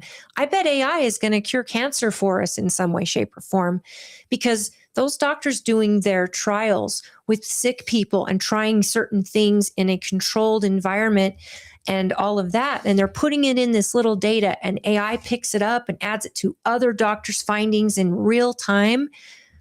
We could really find an answer. And it's not guarded by any government programs or a money thing or a college. I mean, it could be really amazing. It could be amazing, but it also could be terrifying. Please share. Exactly. It could be terrifying. And the truth is that companies that are very savvy are not putting their data out there into general AI. They're keeping it all within house where it cannot escape, because you can lose all of your IP by doing that, and then you lose your competitive advantage. So even though that might seem like a good idea, it's not a great idea, because if companies aren't going to make money, they're not going to continue to innovate. And AI can only deal with what you fed it, right? So it can't have a new development. It can only aggregate what it can find on the web. So I think you have some really, really good points, but I just think AI is not to the point, and as a culture, we're not just to a point where we could use it in a way that it could say solve cancer. We're not to that point. I think because we as the layman are viewing a large language learning model, which is just an internet algorithm machine. There's other things out there. I'm sure I don't even know the half of what's out there, that they have engines that invent things, not correlate things, but that invent, that tell you, and not just inventing weapons, inventing things that have been invented and just reformulating them. I'll bet they're inventing things. I'll bet there are, and that's the machine, that's the future. This large language learning model that we both use in fear is not even what all of these new captains of industry are fighting for or trying to achieve. That's been achieved. It's there. It's across the board. I mean, every country probably has one right now that they rely on. Some countries have multiple. I think the US, we're probably running 300 or 400 different models you can jump onto. They're being advertised everywhere if you're searching for stuff. They've got pay models. Companies have a private option too, where they can buy a basic, And they do. They do an in-house AI program that actually works for their own private company. Because of that, they don't want to go beyond a firewall or let their protected data get out, and their ideas. And especially with China, who is impeccable at stealing businesses and their intelligence in the technology, especially. There's a lot in security that's happening, and these companies are investing in this AI package, but this AI learns and it will do what you need it to do based on what you put into it and what your goals are for it. Well, let's just say Isaac Asimov really was the father of the future with iRobot and all his other. That's true. Yeah, we kind of already got this picture like in the 60s. You know what I mean? Terminator, though, that should have every one of us going, wait a minute. Oh, it's back. I've seen that documentary. Can I ask you a question? That you talked about COVID, and you were talking about when Donald Trump was doing his daily discussions with the public regarding the illness. What are your thoughts about, because a president can only speak for the people feeding him information. He's not a biologist, and he's not a virus doctor or anything like that. What were your thoughts on Dr. Fauci and his ups and downs on his information? I have a lot of respect for Dr. Fauci. He was epidemiologist for decades. The places that I felt like Trump went wrong weren't really related to what he said from Dr. Fauci. It was more his own ruminations, like where he's suggesting we use UV lights in people and bleach in people and things like this. And I thought, wow, that he really went off script there. It's well, and he was misunderstanding the information, I'm sure, trying to dumb it down for the rest of us. Possibly, but in any case, I was very concerned that anybody would say that to the public in a crisis. Well, I was concerned that Dr. Fauci would literally do an interview talking about how masks don't work and we don't need them, and then turning around and going to Congress and saying, mask everybody. I thought COVID showed, for me, it was an absolute abhorrent display of what the government can do when it turns on you. I agree. Taking away your freedoms and taking away your right to breathe and taking away, and it was okay for people to protest and burn cities down without a mask, but heaven forbid you go to church. I mean, that was an absolute crazy year in itself, but a big campaign of misinformation of what we do best on the internet and the social webs and the socials. But then you have the president getting information from someone that turns around and gives different information, and almost felt like he was trying to make him look stupid. Okay, so on that topic, I agree with you that Dr. Fauci, I think it was a grave error for him to say that we didn't need masks. And I later heard him say the reason he said that is they were concerned about saving masks for the first responders, and they didn't want the public to buy up all the supply and then not have them for the first responders. But I think it was incredibly irresponsible. I think that was his excuse. But I think it was irresponsible for him to have told the public they didn't need a mask if in fact, well, we know, I feel confident that having a mask helped slow the spread. Definitely. I did not get sick during any of that, and I had a mask the whole time. It wasn't until I quit wearing a mask I actually got COVID. So I feel like the part that was wrong is not trusting the public to take the information that he believed to be the truth and doing the right thing with it. That's the part I felt like was wrong. Can I? A couple of questions. Okay, one, historical me remembers Fauci during the AIDS. Actually, I didn't remember Fauci during the AIDS epidemic. I researched Fauci, remembered the AIDS epidemic, and a name got tied into that when when he was giving that drug that was killing people to patients with AIDS and whatever that other virus was. And he was a well of bullshit then too. When he was saying Hep C, he's giving it to people with Hep C, killing them. And he was saying he always a well of bullshit every time he turned around. And then you look into what appears his cover up of his involvement with making a virus like COVID in Wuhan, where COVID first showed up. And then he covers that up. Gain of research. Gain of function research. Or gain of function, yeah. And I'm like, and I remember the government working so hard to protect him. And now everyone's wondering, well, why can't we go after him? Well, because, Biden gave him a pardon. Which he did for something he wasn't convicted of, right?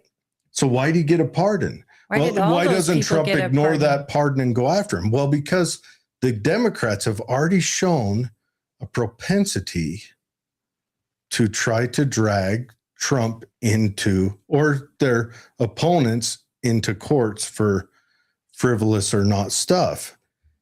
And so I think that's a long game being played by the Republicans. It's going to be an interesting, I can't wait to read history books 30 years And I'm curious too. Trump pushed for a vaccine, and he pushed and brought everyone together to create a vaccine. And Kamala and Biden is saying, well, I wouldn't take a vaccine like that. And then Biden's elected, and then the government is putting all their resources into advertising that you have to get this vaccine. It is a pandemic versus it's unvaccinated versus vaccinated. And they all of a sudden switched when it was Biden's administration, but it was Trump's vaccine. All the vaccine companies have it. I wasn't for it. I wasn't for it under Trump either. They have it in October, and they wait to announce they have it until the end of January. This is baffling. This is all of this. I honestly, here's my opinion. Respond. What are your thoughts on that? Yeah, go ahead. Yeah, I got to admit, I really don't know. I didn't dig into that. What I will say is that I do believe vaccines work. I'm not scared of getting vaccines, but I also try not to take any kind of medication I don't feel like I need, because I do feel like there is a big push in our society to take a lot more stuff than we need to. Okay, and I'll just back up.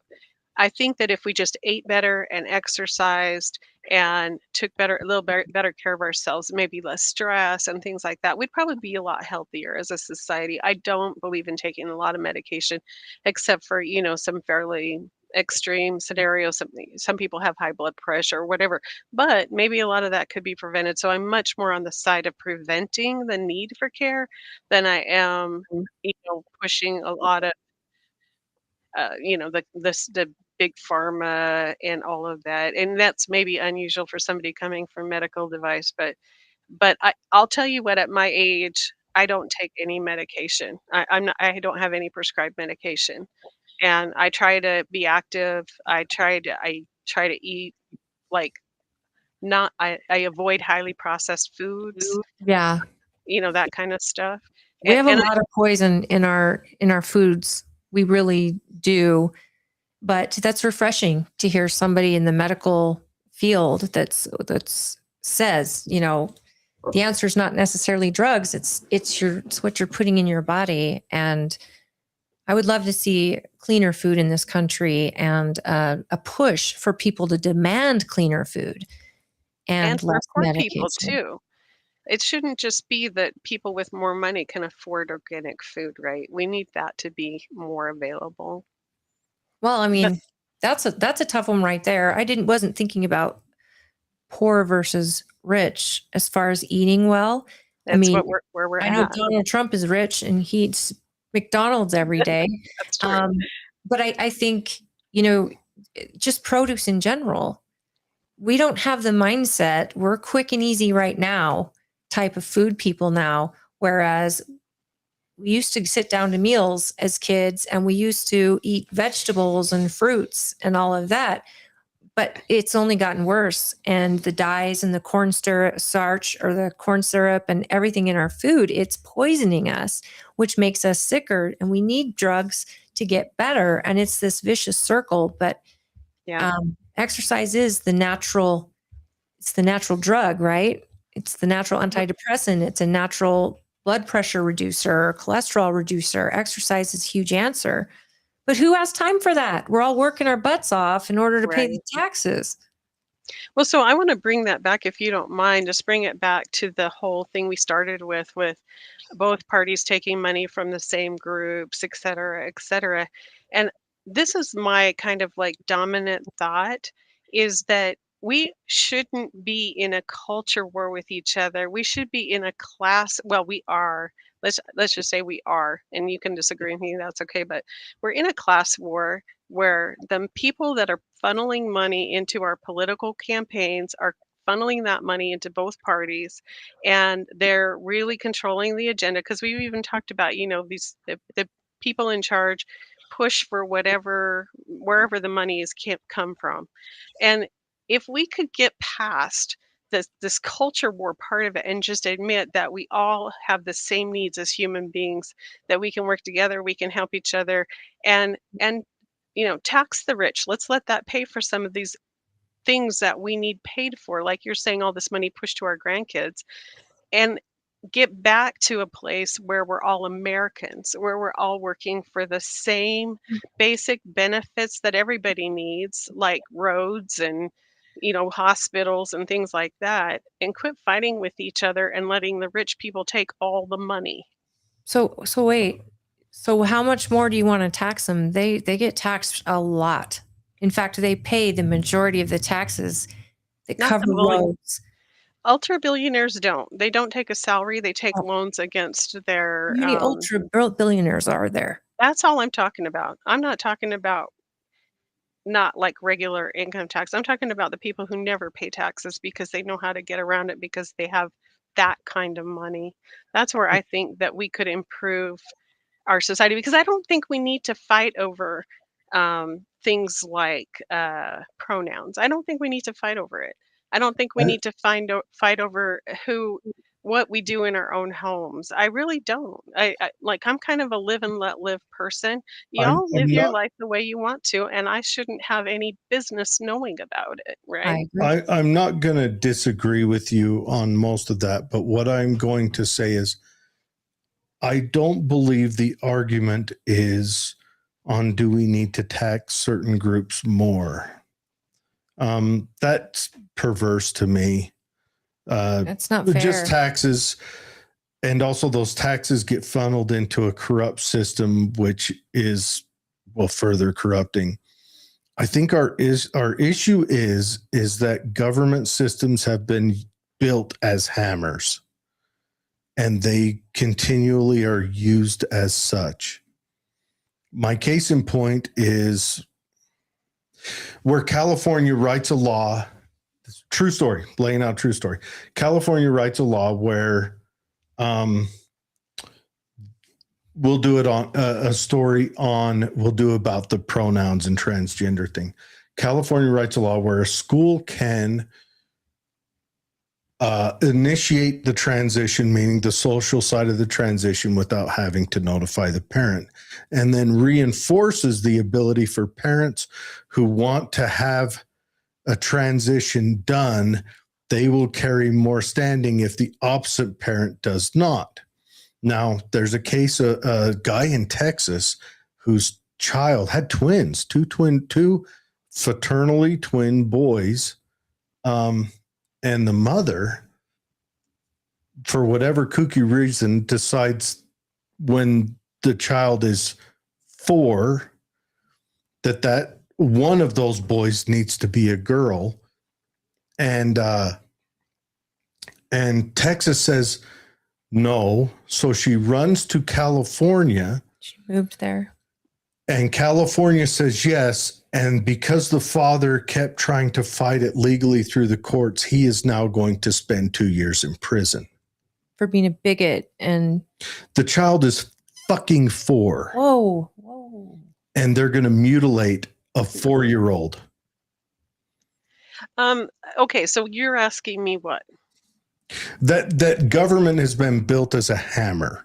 And that's why the culture war, I don't think, is about the haves or have-nots. Because let's look at it. The pores are on both sides. You got the pores are equally spread across.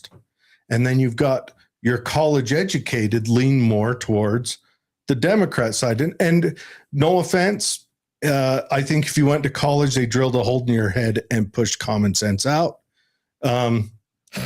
I'm not kidding. I went to college, so that is offensive. I'm going to college as we speak.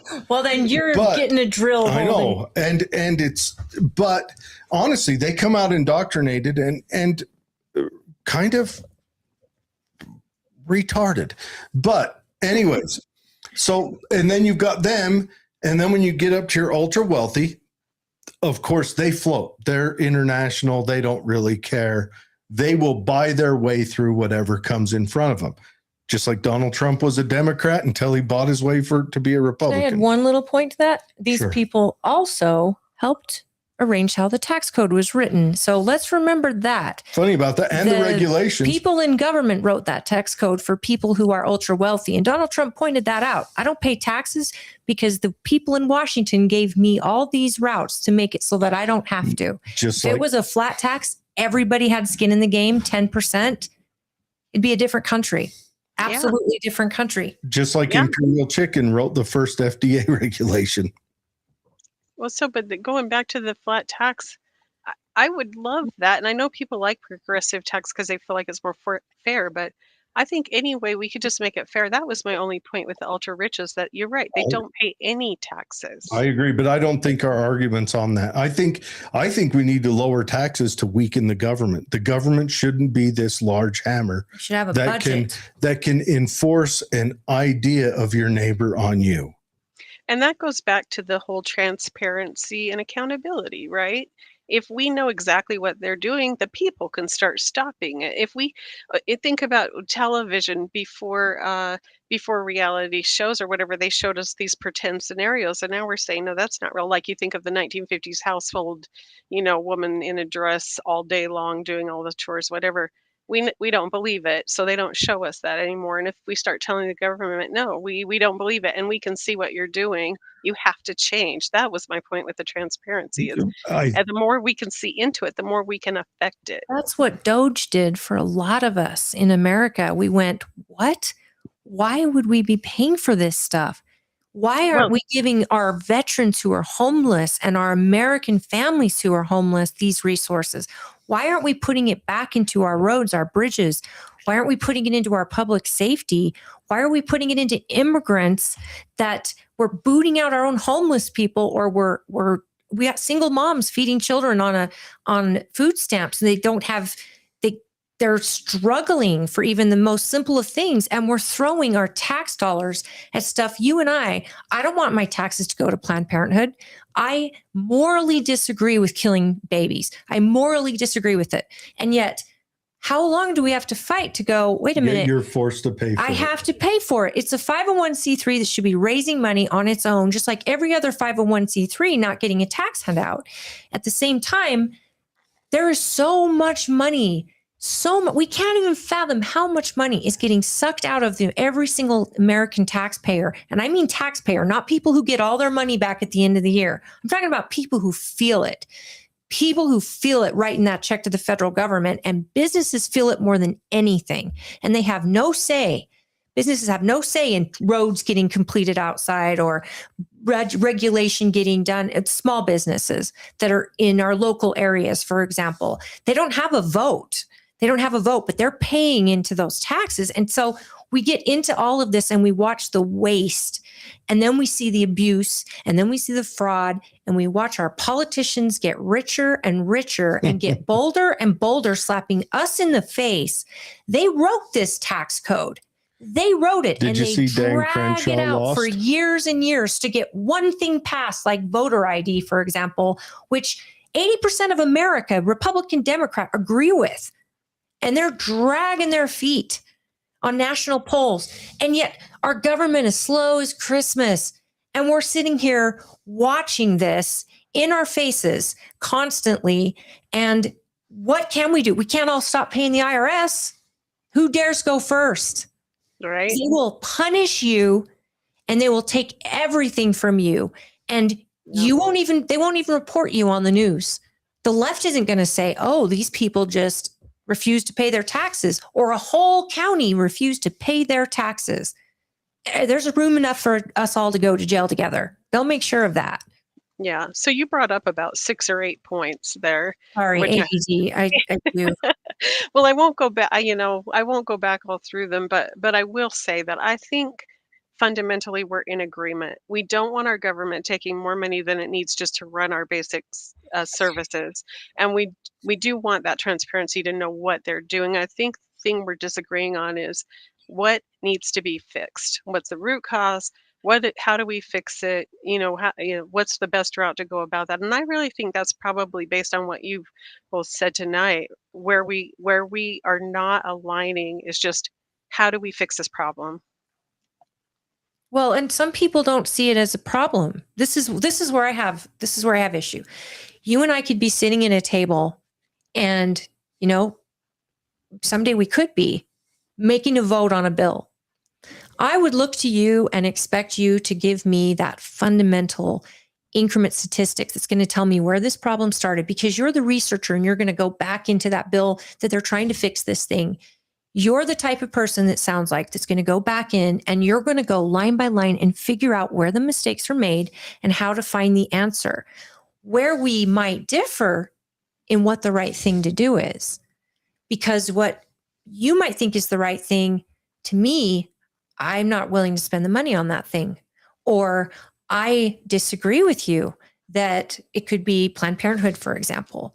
Yes, this is a problem, but at the end of the day, I have a moral objection to this. And I know I'm not alone. And I know my constituents would have something to say about it, because I would have already tried to reach out to them. But I stand firm on this issue. Whereas you could say, well, this issue is also helping. It's doing this, and it's providing services for the people that don't have the money and this and that. And I'm like, well, it's genocide on a whole race of people in some states. And there's a lot of children not being born who are Black because it's rampant. These places are all over, Black neighborhoods. You and I will have a difference of opinion on the right thing, even though we can totally see step by step, because you've done, you present your case. And this is what scares me in government, is that we all have to have our moral compass, right? But is it too much to ask that we think of Americans first? I mean, if we started at the table with that, Americans first, we focus on Americans first. Is that crazy? Yeah, I don't have a problem with that perspective, because I don't think we can help other people if we can't take care of ourselves. I really have no issue with that. Now, going back to where you're talking about a moral difference with a particular issue, and I don't want to get into anything too explosive, because I think we're probably getting close to the end of our time. But I will say that I used to feel the exact same way about abortion. And then my aunt had an ectopic, I think is how you say it, pregnancy, where if she wouldn't have been allowed to have an abortion, she would have died.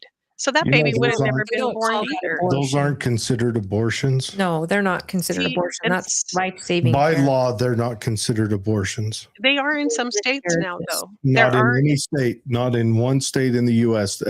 There's been people who's looked into it. They're not considered abortions. Well, and I'm not arguing for abortions, but that is a good argument. How do you feel about guns? I have guns. I am a good shot. Okay. She's from Tooele County. Kind of a rule, right? Yeah. But if there was something that you morally disagreed with, but the government took your money and repeatedly supported that, would you have heartburn over that? Yes and no. I will say, and I know this is controversial, but I feel like we spend too much money on the military. I'm not saying we shouldn't have a strong military. I'm just saying I think we could spend less than we do and still be just fine. I agree. Our defense spending has become a jobs program. I agree, 100%. Well, Yeah, I have family members that were in the military. I'm familiar with a lot of I'm waste that one of them. happens there. I'm a Yeah. veteran. I recognize it. Yes, 100%. I preach that forever. I've been the one who preached that if Boeing wasn't building bombs, we'd probably have flying cars right now. Oh, that's all I'm saying. So But, yes, so it gives me heartburn to a certain extent, but that's where I feel like, okay, now I have to get involved. I but have to vote. I have to run. is that a moral question for you? I actually think it is because we could be feeding. Okay, one another controversial. Should we feed every child in school a lunch every day? I say yes, we should, but we can't afford it, and then we can't afford it. Maybe we could take some money that the military is spending and use it for school's lunch for every No, day. And I I want you think to it's explore an idea of something that you find morally reprehensible that hurts your. See, hurts Holly's my soul. religious. So that hurts her soul. She's in her mind, she's a party to murder of the most innocent. See, I I'm feel the against same way. abortion as an atheist because I believe you should take responsibility for your own life. I do not think that something should have to pay the ultimate price because you made a mistake. That's why I'm anti abortion. But I don't want to force my anti abortion on anyone else. So that's why I don't go But we don't preaching want to it. pay for In it. my own life, I am anti abortion. I also believe you cannot legislate morality, but I also understand as a religious person, Holly sees that as in her name, an atrocity is being committed. Hmm. She sees it as if she was living in Germany when the Nazis were doing their thing, that she would feel the same way. Do you understand that? I And do. I believe that that has never been taken into account on either side, the morality, because everyone wants to get their political check mark done. But no one stops and says, wait, these people sincerely believe that a innocent soul is being snuffed out and that there's a scar happening on them. Mm. And we're forcing them to be a party to that. I have to be a party to it by my tax dollars going into it. And Does that horrifying to clarify me. that a little bit? Does that, Yeah. you know, Absolutely. I'm not objecting to that thought process at all. I cried when our missiles hit that Iranian school and killed little girls. To wasn't me, that found I out that felt that the same wasn't thing. our missile? That was actually an Iranian missile. I think, I I I have think 2 days later that was found out. But of course, that's all. It could be Iran But that's saying your thing, they right? hit a school It's and there wasn't military even for a you. school, and then it could be pro-U.S. Iranian saying it was actually one of ours anyway. what Just what like when Hezbollah, was it Hezbollah? I don't No, know. no. Whoever in Gaza actually lit the rocket off and blew up the hospital and blamed Israel until the investigation happened and we found out, oh, okay. But either way, That's something that it yes. bothers you is us maybe being the police around the world and Yeah. using our military to dominate. And Yeah. I don't um, want to pay to kill people. I don't want to pay to ruin infrastructure because it is so destructive. And I look at Gaza and I am just heartbroken that we didn't just end a tiff, right? What we did is, well, we didn't do all the bombing, but we paid for a lot of that, just leveling an entire country basically. And to me, I am heartbroken, and it's not anything to do with the political position of the sides. It's how do we rationalize doing that to people? We have to find a better way to settle our disagreements. That's really what it comes down to. And I will say I am anti-abortion in the fact that I do not think it is morally. I don't think it's a good thing in to end a life of in any way at all. But the other part of it though is you're in that one, and I'm not giving you a big rationale for it, but just my own internal. In that one, there's two lives involved, and a lot of times the the mother and her physician have to make some kind of call for a variety of reasons. Maybe she's too young, maybe that baby probably is not going to be viable and survive. And I actually went through something like that where my doctor told me, this baby will probably be born with a lot of disabilities, and you have to decide if that's something you want to go forward with or not. Now, I'll tell you, in my case, I did, and it turned out the doctor was wrong. My But I hear that a lot. my cousin did the same thing. Holly's daughter, Abrielle. My niece. Yes. We're cousins. And like oh, you are. intermingled, we're cousins, and the cousins got married. Her stepbrother married my cousin also. We're And my from cousin's name Tooele. is Holly, or Look, my sister-in-law was named Holly too. let's So just there were kick two off of the us. banjos now. But anyways, now I would ask the question, one, do you think that's most abortions? And then I would ask the question, two, do you think that people who find that situation a moral scar should be forced to pay for it? Okay, so those are two really loaded questions. I'm not So, trying to load them. Those are yeah. one by fact, that is not most abortions. Okay, so here's the thing. Here's what I think is that we discount expert opinion way too much. We think I'm just making a generalization in society in general from, growing up in Utah, being involved in a lot of discussions, right? I think that we put too much into our own opinion. And what I personally, the position I take, and this is coming from my profession, so I work a lot with the FDA, and their position is we don't regulate the practice of medicine, we regulate the medical device. And that's kind of how that's where my position has changed over the years, because I used to be very, very actively against any kind of abortion for any reason, right? And the older I got, the more experience I got, the more I've decided I like the FDA's position, because it puts it back on expert experience and opinion, where I cannot look into a person, like what their situation is. There is a real risk of death in every pregnancy. I cannot tell somebody, I think you should go through with this if you are terrified you're going to die because you have some medical condition or whatever. I just don't want to be a part of that decision making. Now, I understand the position of, okay, well, if you feel you have to get an abortion, I don't want to pay for it. I get that. I don't really have so much of a problem with that position as I do just telling every woman, hey, this is the rule. Everybody's sticking to it no matter what.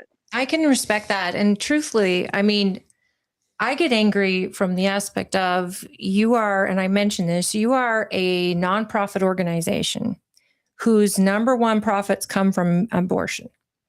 And then when they busted out that they do sell those baby parts that eventually go into stem cells and research and vaccines, in fact, things like that, that busted the world open. And yet, of course they do.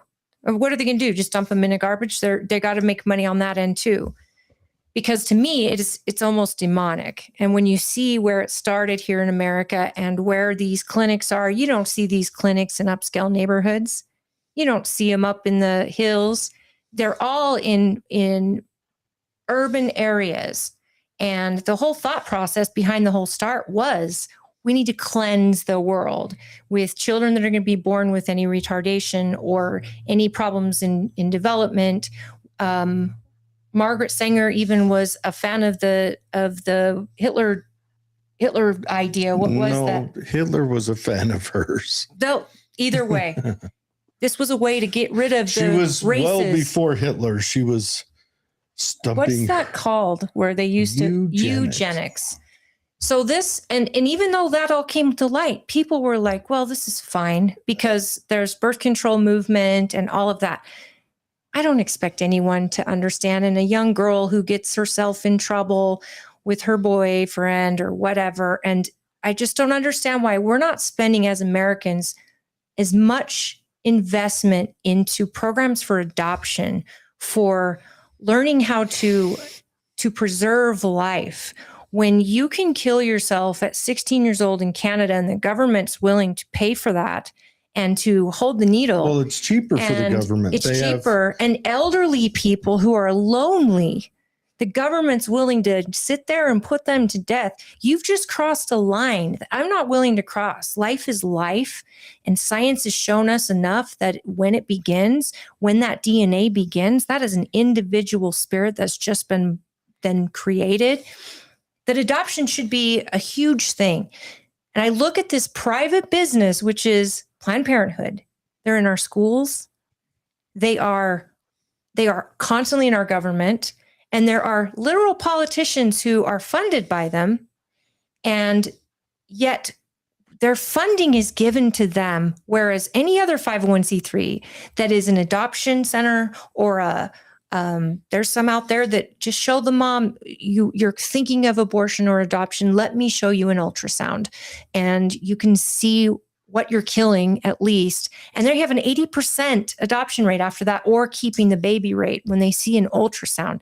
Those people all have to get money themselves or apply for grants. They're not written into the budget of our federal government. So business-wise, I think that isn't fair. That is unfair. And politically, I don't want my dollars to be spent on anybody's political ideals. Guns are in the Constitution. You don't see, you have gun lobbies, but how much are we giving to gun lobbies out of the federal government's budget? I mean, Well, that would have to go back to transparency, right? Because I don't even. I'll admit I'm uneducated on Planned Parenthood as far as where their funding comes from, what they do. The only things I really know about them is the points that make a positive is teaching kids about birth control, things like that, without it, they are going to get pregnant, let's just be honest. So I don't disagree with you on the points that we need transparency about where is the money coming from. Is it fair? Are we allocating fairly to various groups? I think that's an excellent point. I just don't know enough about all the workings of what's happening to have a real opinion on Planned Parenthood as far as are we doing the wrong thing with them? I don't know. they were in part of our curriculum in our Utah schools. As long as I think it was 8 years ago, they were writing the sex ed part of our health classes. And it was very profound because just teaching kids abstinence, what's wrong with that? We know kids are going to do it, but why don't we teach them about accountability and abstinence, and to let them know that even once you are going to make a child, so you better be very, very thoughtful with your body. And No, I don't have a problem with that so much. It's just that what you like, okay, we're basically we're mammals basically. So we're drawn to sex. We're going to be, right? So I think it is important for kids to have an education. Now, where should it come from? That part I'm up in the air because I did not enjoy sex ed in school. I did not at all. I felt like it was very impersonal, it made me extremely uncomfortable. But did my mom teach me? No. no, a lot of Utah moms don't teach that. And I get that. And we had a teen pregnancy issue when I was younger in high school, and it was real, and it still is. But what I guess I'm getting at is, if it's going to be under the tax dollar, it should be the most moral, constitutional type of teaching possible. And if it's going to be curriculum teaching our kids, it doesn't have to be graphic, but it can be very accountable. And, nowadays they can send you a pill in the mail and you can kill that baby. And that, again, is our tax dollars at work. And a lot of that research is funded by our tax dollars in universities. It's not, to me, it's not fair. I don't like the death penalty either, though. So for people who are like, oh, you're probably pro-death, but not or you're pro-life, but pro-death penalty. No, I don't like the death penalty either. I like people to have to pay for their crimes in the longest way possible. I'm happy with my tax dollars making sure that they live a long, long life. And I waver on the death penalty. Some people certainly deserve it, but it isn't I'm not pro-death penalty, but then I see some people who do some things. I get that. And I'm like, okay, I'll support you on this one. I'm odd like that. Like this whole deal in Iran. Like I'm an anti-war guy, but I'm like, I'm not happy. I don't like Iran. I mean, like, just when like throughout my lifetime, I've heard about the different things they've done, like if a virgin girl was incarcerated, set for execution in Iran, the Ayatollah made it a law that she had to be raped first so she didn't go to heaven. That was a known law in Iran. It's to Yes, me it has that's to be. Yeah. And that's wild. But so young girl too. does that make me support bombing Iran? I don't know. But then again, I kind of understand why we did it, because Israel is going to attack Iran, and Iran is going to react just like they did. Iran just flailed. They were like one of them sprinklers the kids run through, just squirt shit everywhere. So we went in and neutralized as much as we could of that. So I get that, but I'm still not happy about it. And and I know a lot of people will argue the biblical side. Well, was written in the Bible, but I think, and Iran is a unique animal, one that we kind of built in the 50s. We have a lot of we built it stuff in other countries, don't we? Through a little pre-CIA program, a little nephew of a president named Roosevelt. His name was Kermit, by the way. Kermit Roosevelt. Well, I think you both brought up a similar point, that you bring up moral and biblical, and I think that's where I think we should step back from including any kind of religious thought process in government, which is part of the foundation of the government. Is let's separate church and state so that people can have whatever belief they want, but we can all agree on how to govern. And I think that is so important. So when you say moral, I like to use the word ethical and talk about fair, what's fair, not what I believe, but what's fair to everyone, or hopefully what we can agree on, like that, bringing it back to anti-corruption. And I hate sounding. Don't confuse anything I say with biblical. I am an atheist. I am an open atheist. I'm an atheist as well. And I would like to say that the separation of church and state is not in the Constitution in any way, shape, or form. It was in a letter regarding governance, and it was not that we should ever make the country have a certain religion, but to allow all religions. But when I say I appreciate ethical, I do. I appreciate the word ethical. I just think that for those of us that do believe in a higher power, and shout out to JC, the thing that we're going through is that you have to live by a set of code, a code of moral society. So moral does have an impact. It was written that, same thing as the church and state thing. It was noted that without a moral people, you do not have, this Constitution is worthless, because if people aren't following the same code of ethics per se, we don't have a society. When killing something is murder here, but not here, the society stops working. When I can't have the ability to speak freely without getting killed for it, we no longer have a moral society, and it's crumbling every single day. Now, here's an ethical question. If in California, I use California a lot because it's the home of the Democrat Party and where progressives go to reign and sit on their thrones of blood. Honestly, I believe abortion is also sacrifices to Moloch of the wealthy, but that's neither here nor there. More blood for the blood god. He's a little radical. But I'm loving it. I'm loving it. In California, your abortions are open and free up until the end. But if someone kills a pregnant woman, he gets charged with double homicide. Is that ethical? Yeah, make that make sense. And that's the kind of problem I have not tried to solve. I just want to solve the problems of exactly what I started with, and what you said is, let's all get on the same page with what is acceptable behavior, and that would be the anti-corruption, right? We don't take money for a vote, a very basic thing. We have term limits so that people can't rig the system to live in it forever. Those kind of basic things, and that's really what I'm going for.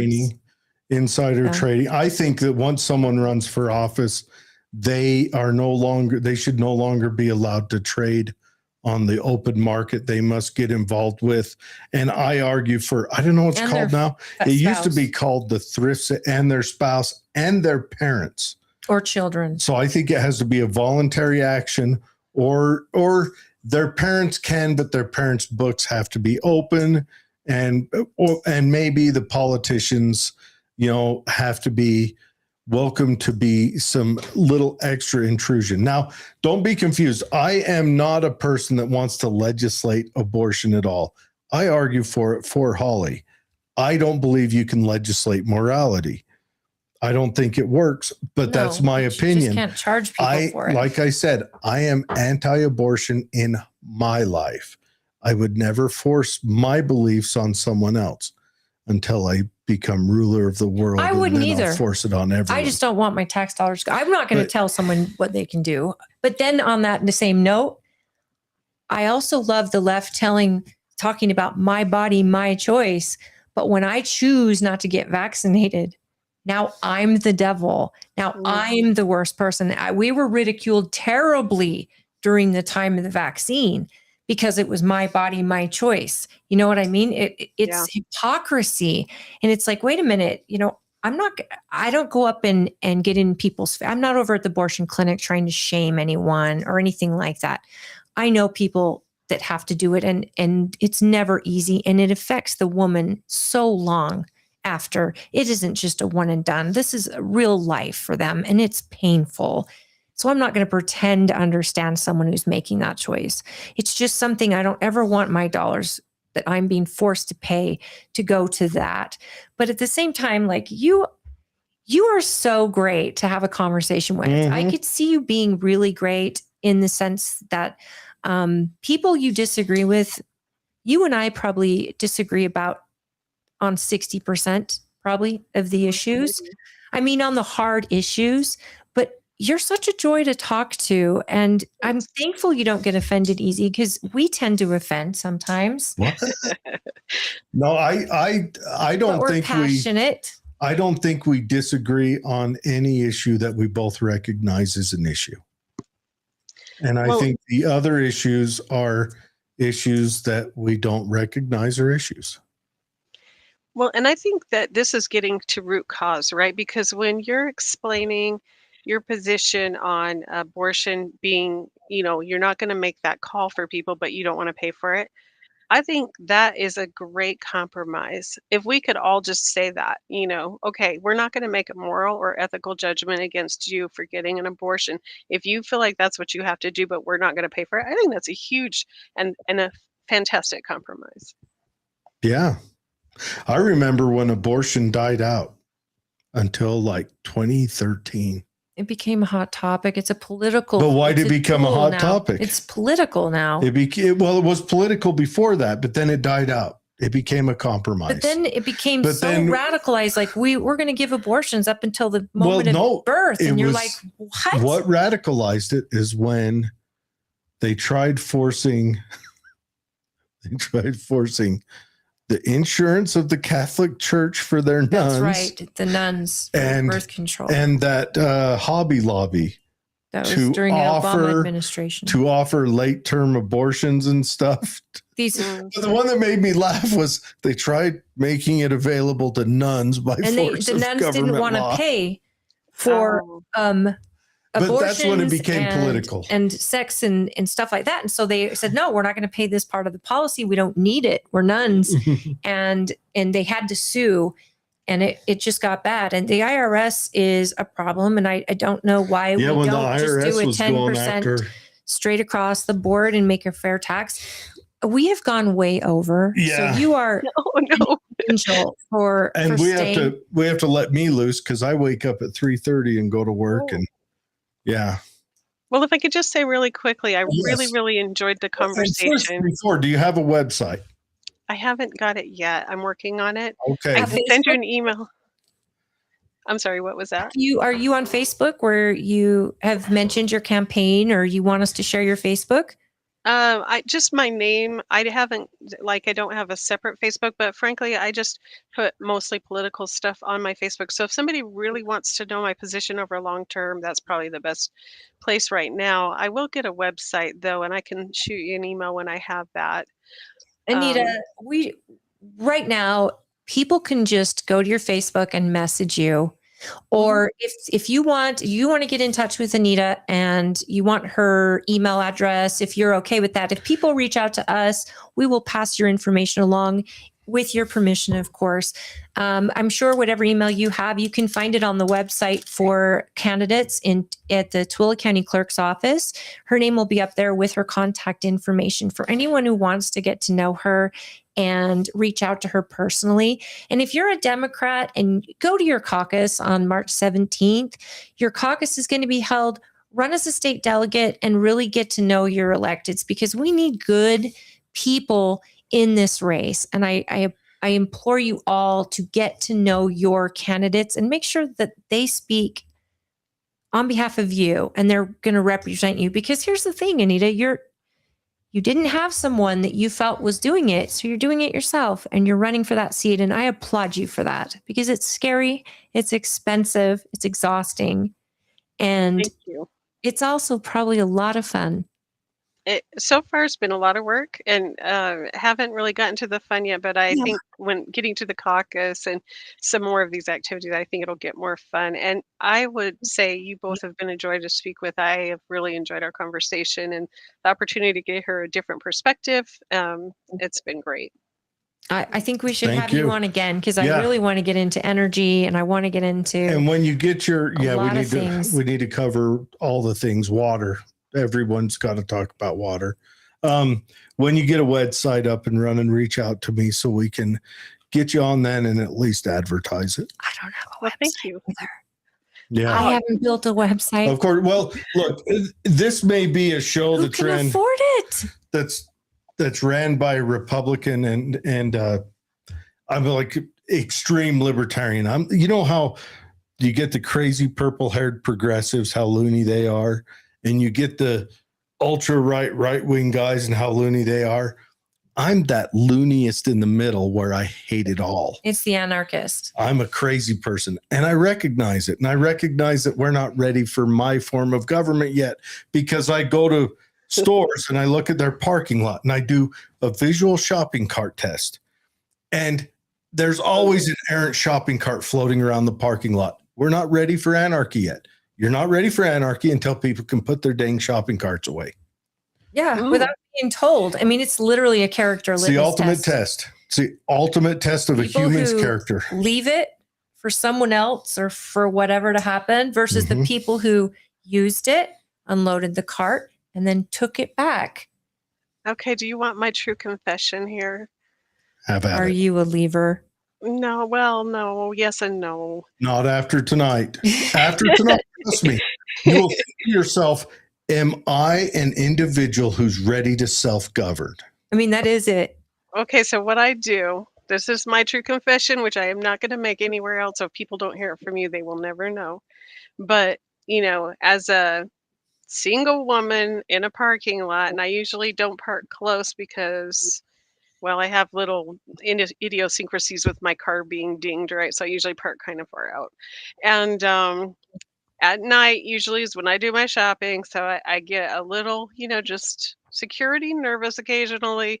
So what I do is I drive up to the little curb where they have like the plants and stuff, and I lift the top of it and I put it so it's over the edge so the guys can come pick it up. It's not going to roll into anybody's car, but I don't take the trip clear back down to the You're- cart corral. You're Why going aren't to you- after tonight.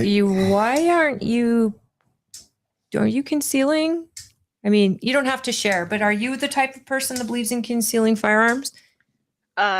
Yes, I do. Believe in it. Then come see Then me. I you're also the- teach a class on that. He does. He teaches Oh, concealed seriously? Yes. shooting. He's great. I took the Ah. class. It's great. Actually, is Mallory still doing it? Mhm. A female We got business that teaches. Yeah, the head instructor's a female. And the class happens, well, we've got it coming up the last weekend of every month. It's a lot of fun. You But- have my email. Send me the info. I will. I will right now. I love that for you. That's so fun. But no, the reason you do that is that's the ultimate test on self-responsibility. There's no one's there making you do it, and there's no immediate there's no Consequence. immediate negative outcome for not doing it. You do it because it's the ultimate show of society. It's like picking up your own garbage. Okay, I get it. Like respect for the other It's partner. respect for just Mm, society.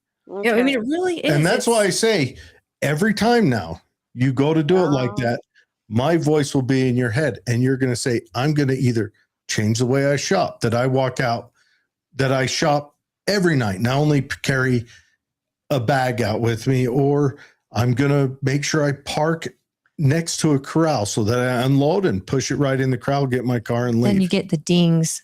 you you did it. You did it. You've convinced me. I don't go for the doing stuff because everybody does it, but I do go for stuff that shows respect. So you won me over. Yeah. It's just it's like a character thing. I tell my kids, like, you leave it there. Who's supposed to clean it up? Well, they pay people to do it. I said, okay. What if it hits a car? What if a car hits it? What if a car can't park there? All these things. Why is it so hard to just take the extra steps? It's Mm, actually good for the body. Extra steps, run back if you want. And I get it. I get the whole woman in a parking lot thing. Believe me. And I just think that when nobody's watching, I think your character is determined, right? On what you do when nobody's watching. And I think that I saw that years and years ago, and my parents always brought their cart back. And so I was like, that actually makes sense. But I've done what you've done in my life. It's even gone crazier than that. My son, as we walked through the parking lot, since he was a teenager, he would collect carts as we walked past him and pushed them into corrals. mm, I've It's done just that too because that was my job. Taking responsibility. It's also an argument I made on like the mass immigration we had. How you end up with a certain X% would be of a transient nature where they won't care about the society. That's not all of them, but a percentage of them, an algebraic number won't care. And those are the ones that are going to litter more and maybe set up leering centers and maybe set up faulty businesses that would defraud the government because they don't care about tomorrow. They get theirs today, and the minute that falls through, they got theirs, they will pop smoke. Right. It's the fellow man thing. We went way Yeah. too long on a And shopping we got to cart. cut you loose, and Holly's having her side. Like, You are such a joy. And Yes. I appreciate meeting you, and I wish you all the best. And I hope you'll reach out to us if there's something Hey, that you want please to do. You've do. got an Thanks. open invite on here if you got to talk about something. Thank you very much. I'll take you up on that. We do need Good. to get into, energy, maybe water, and your thoughts on Maybe roads water. and education. I didn't even get to go deep Oh, with you on yeah. education. It's a very big topic to me. And especially after last summer and the vote they did in the face of every single person, a lot of fingers are being pointed at the legislature when we need to have some fingers being pointed back at the school district or the school board. So do give us another date that you're available and we can get involved. And I applaud you for running. It's Yeah. very brave of you, and Good luck. I hope it's fun for you. All right. Well, thank you you. have a wonderful night, everyone. It's You do. Anita Dalrymple, right? That's right. God, I did it like Dalrymple, or is 3 it times. Dalrymple? How do you? Well, I only emphasized the syllables just to give you the 3 Yeah. round things. It's Dalrymple. Dalrymple. Dalrymple. It's kind of a complicated spelling. We'll have a website for you soon, I'm sure. Or We not, wish her the just best. Go to our Facebook page. Yeah, and she's got a Facebook page. You can look that up right away. And Did you share it in the show notes? I didn't share it in the show notes. It's Anita Dalrymple. Yeah, just So, look up her name. She looks like that lady. Well, if you're except listening on on Facebook. podcast, she Yes. is a lovely lady, but it's spelled DALRYMPLE. So Yes, get on Facebook. and that is in the show look notes. her up. Her name is in the show notes. Anyways, thank you very much. I hope you have a pleasant night. Hope you have a good run. Well, thank you. Thank you. And- I appreciate that. All right. Everyone want to thank KMMU, want to thank Dwayne, of course, for helping us out through all of our trials and tribulations. Thank you, William. Thanks Yes. for tuning in. Thank William. Thank Jordan. Thank Dave. Thank you, Aunt Norma. Hi, Mom. Yes. Was your mom in there? I didn't see I her think mom. she's in there. Yeah. Okay. But everyone have a wonderful night. Have a wonderful weekend. I'm hoping, I think I'm lining up another candidate for next Wednesday, but it hasn't been worked in yet. It's a candidate for the school board, I think. Most of the school board doesn't want to come on this early. Yeah. But if you're looking to run for office and you have filed, regardless of the party or the seat, you get in touch with us. Come to our page on. I want you to get your voice political out. Head trauma. We want to introduce you to the world. We can't promise that we're going to have fireworks and the F word. Now we do charge a lot of money. Interview, but Anita we are paid a lot to come on. Oh, did she? Yes. So her whole budget. We're very expensive. But guys, we want to make sure your voice gets heard. And if we came across very passionate tonight, we're very grateful that Anita was here for it, because that'll give you also a glimpse, folks, into how somebody handles people like us and how they'll be at the Hill, because it's a lot tougher at the Hill than just talking to two people who are dabbling in politics. At the Hill, it's going to be rough. And when you get someone keeping their cool like Anita, I'm just really impressed. I am too. Thank you very much, Anita, and we will see you guys later. Bye. Night.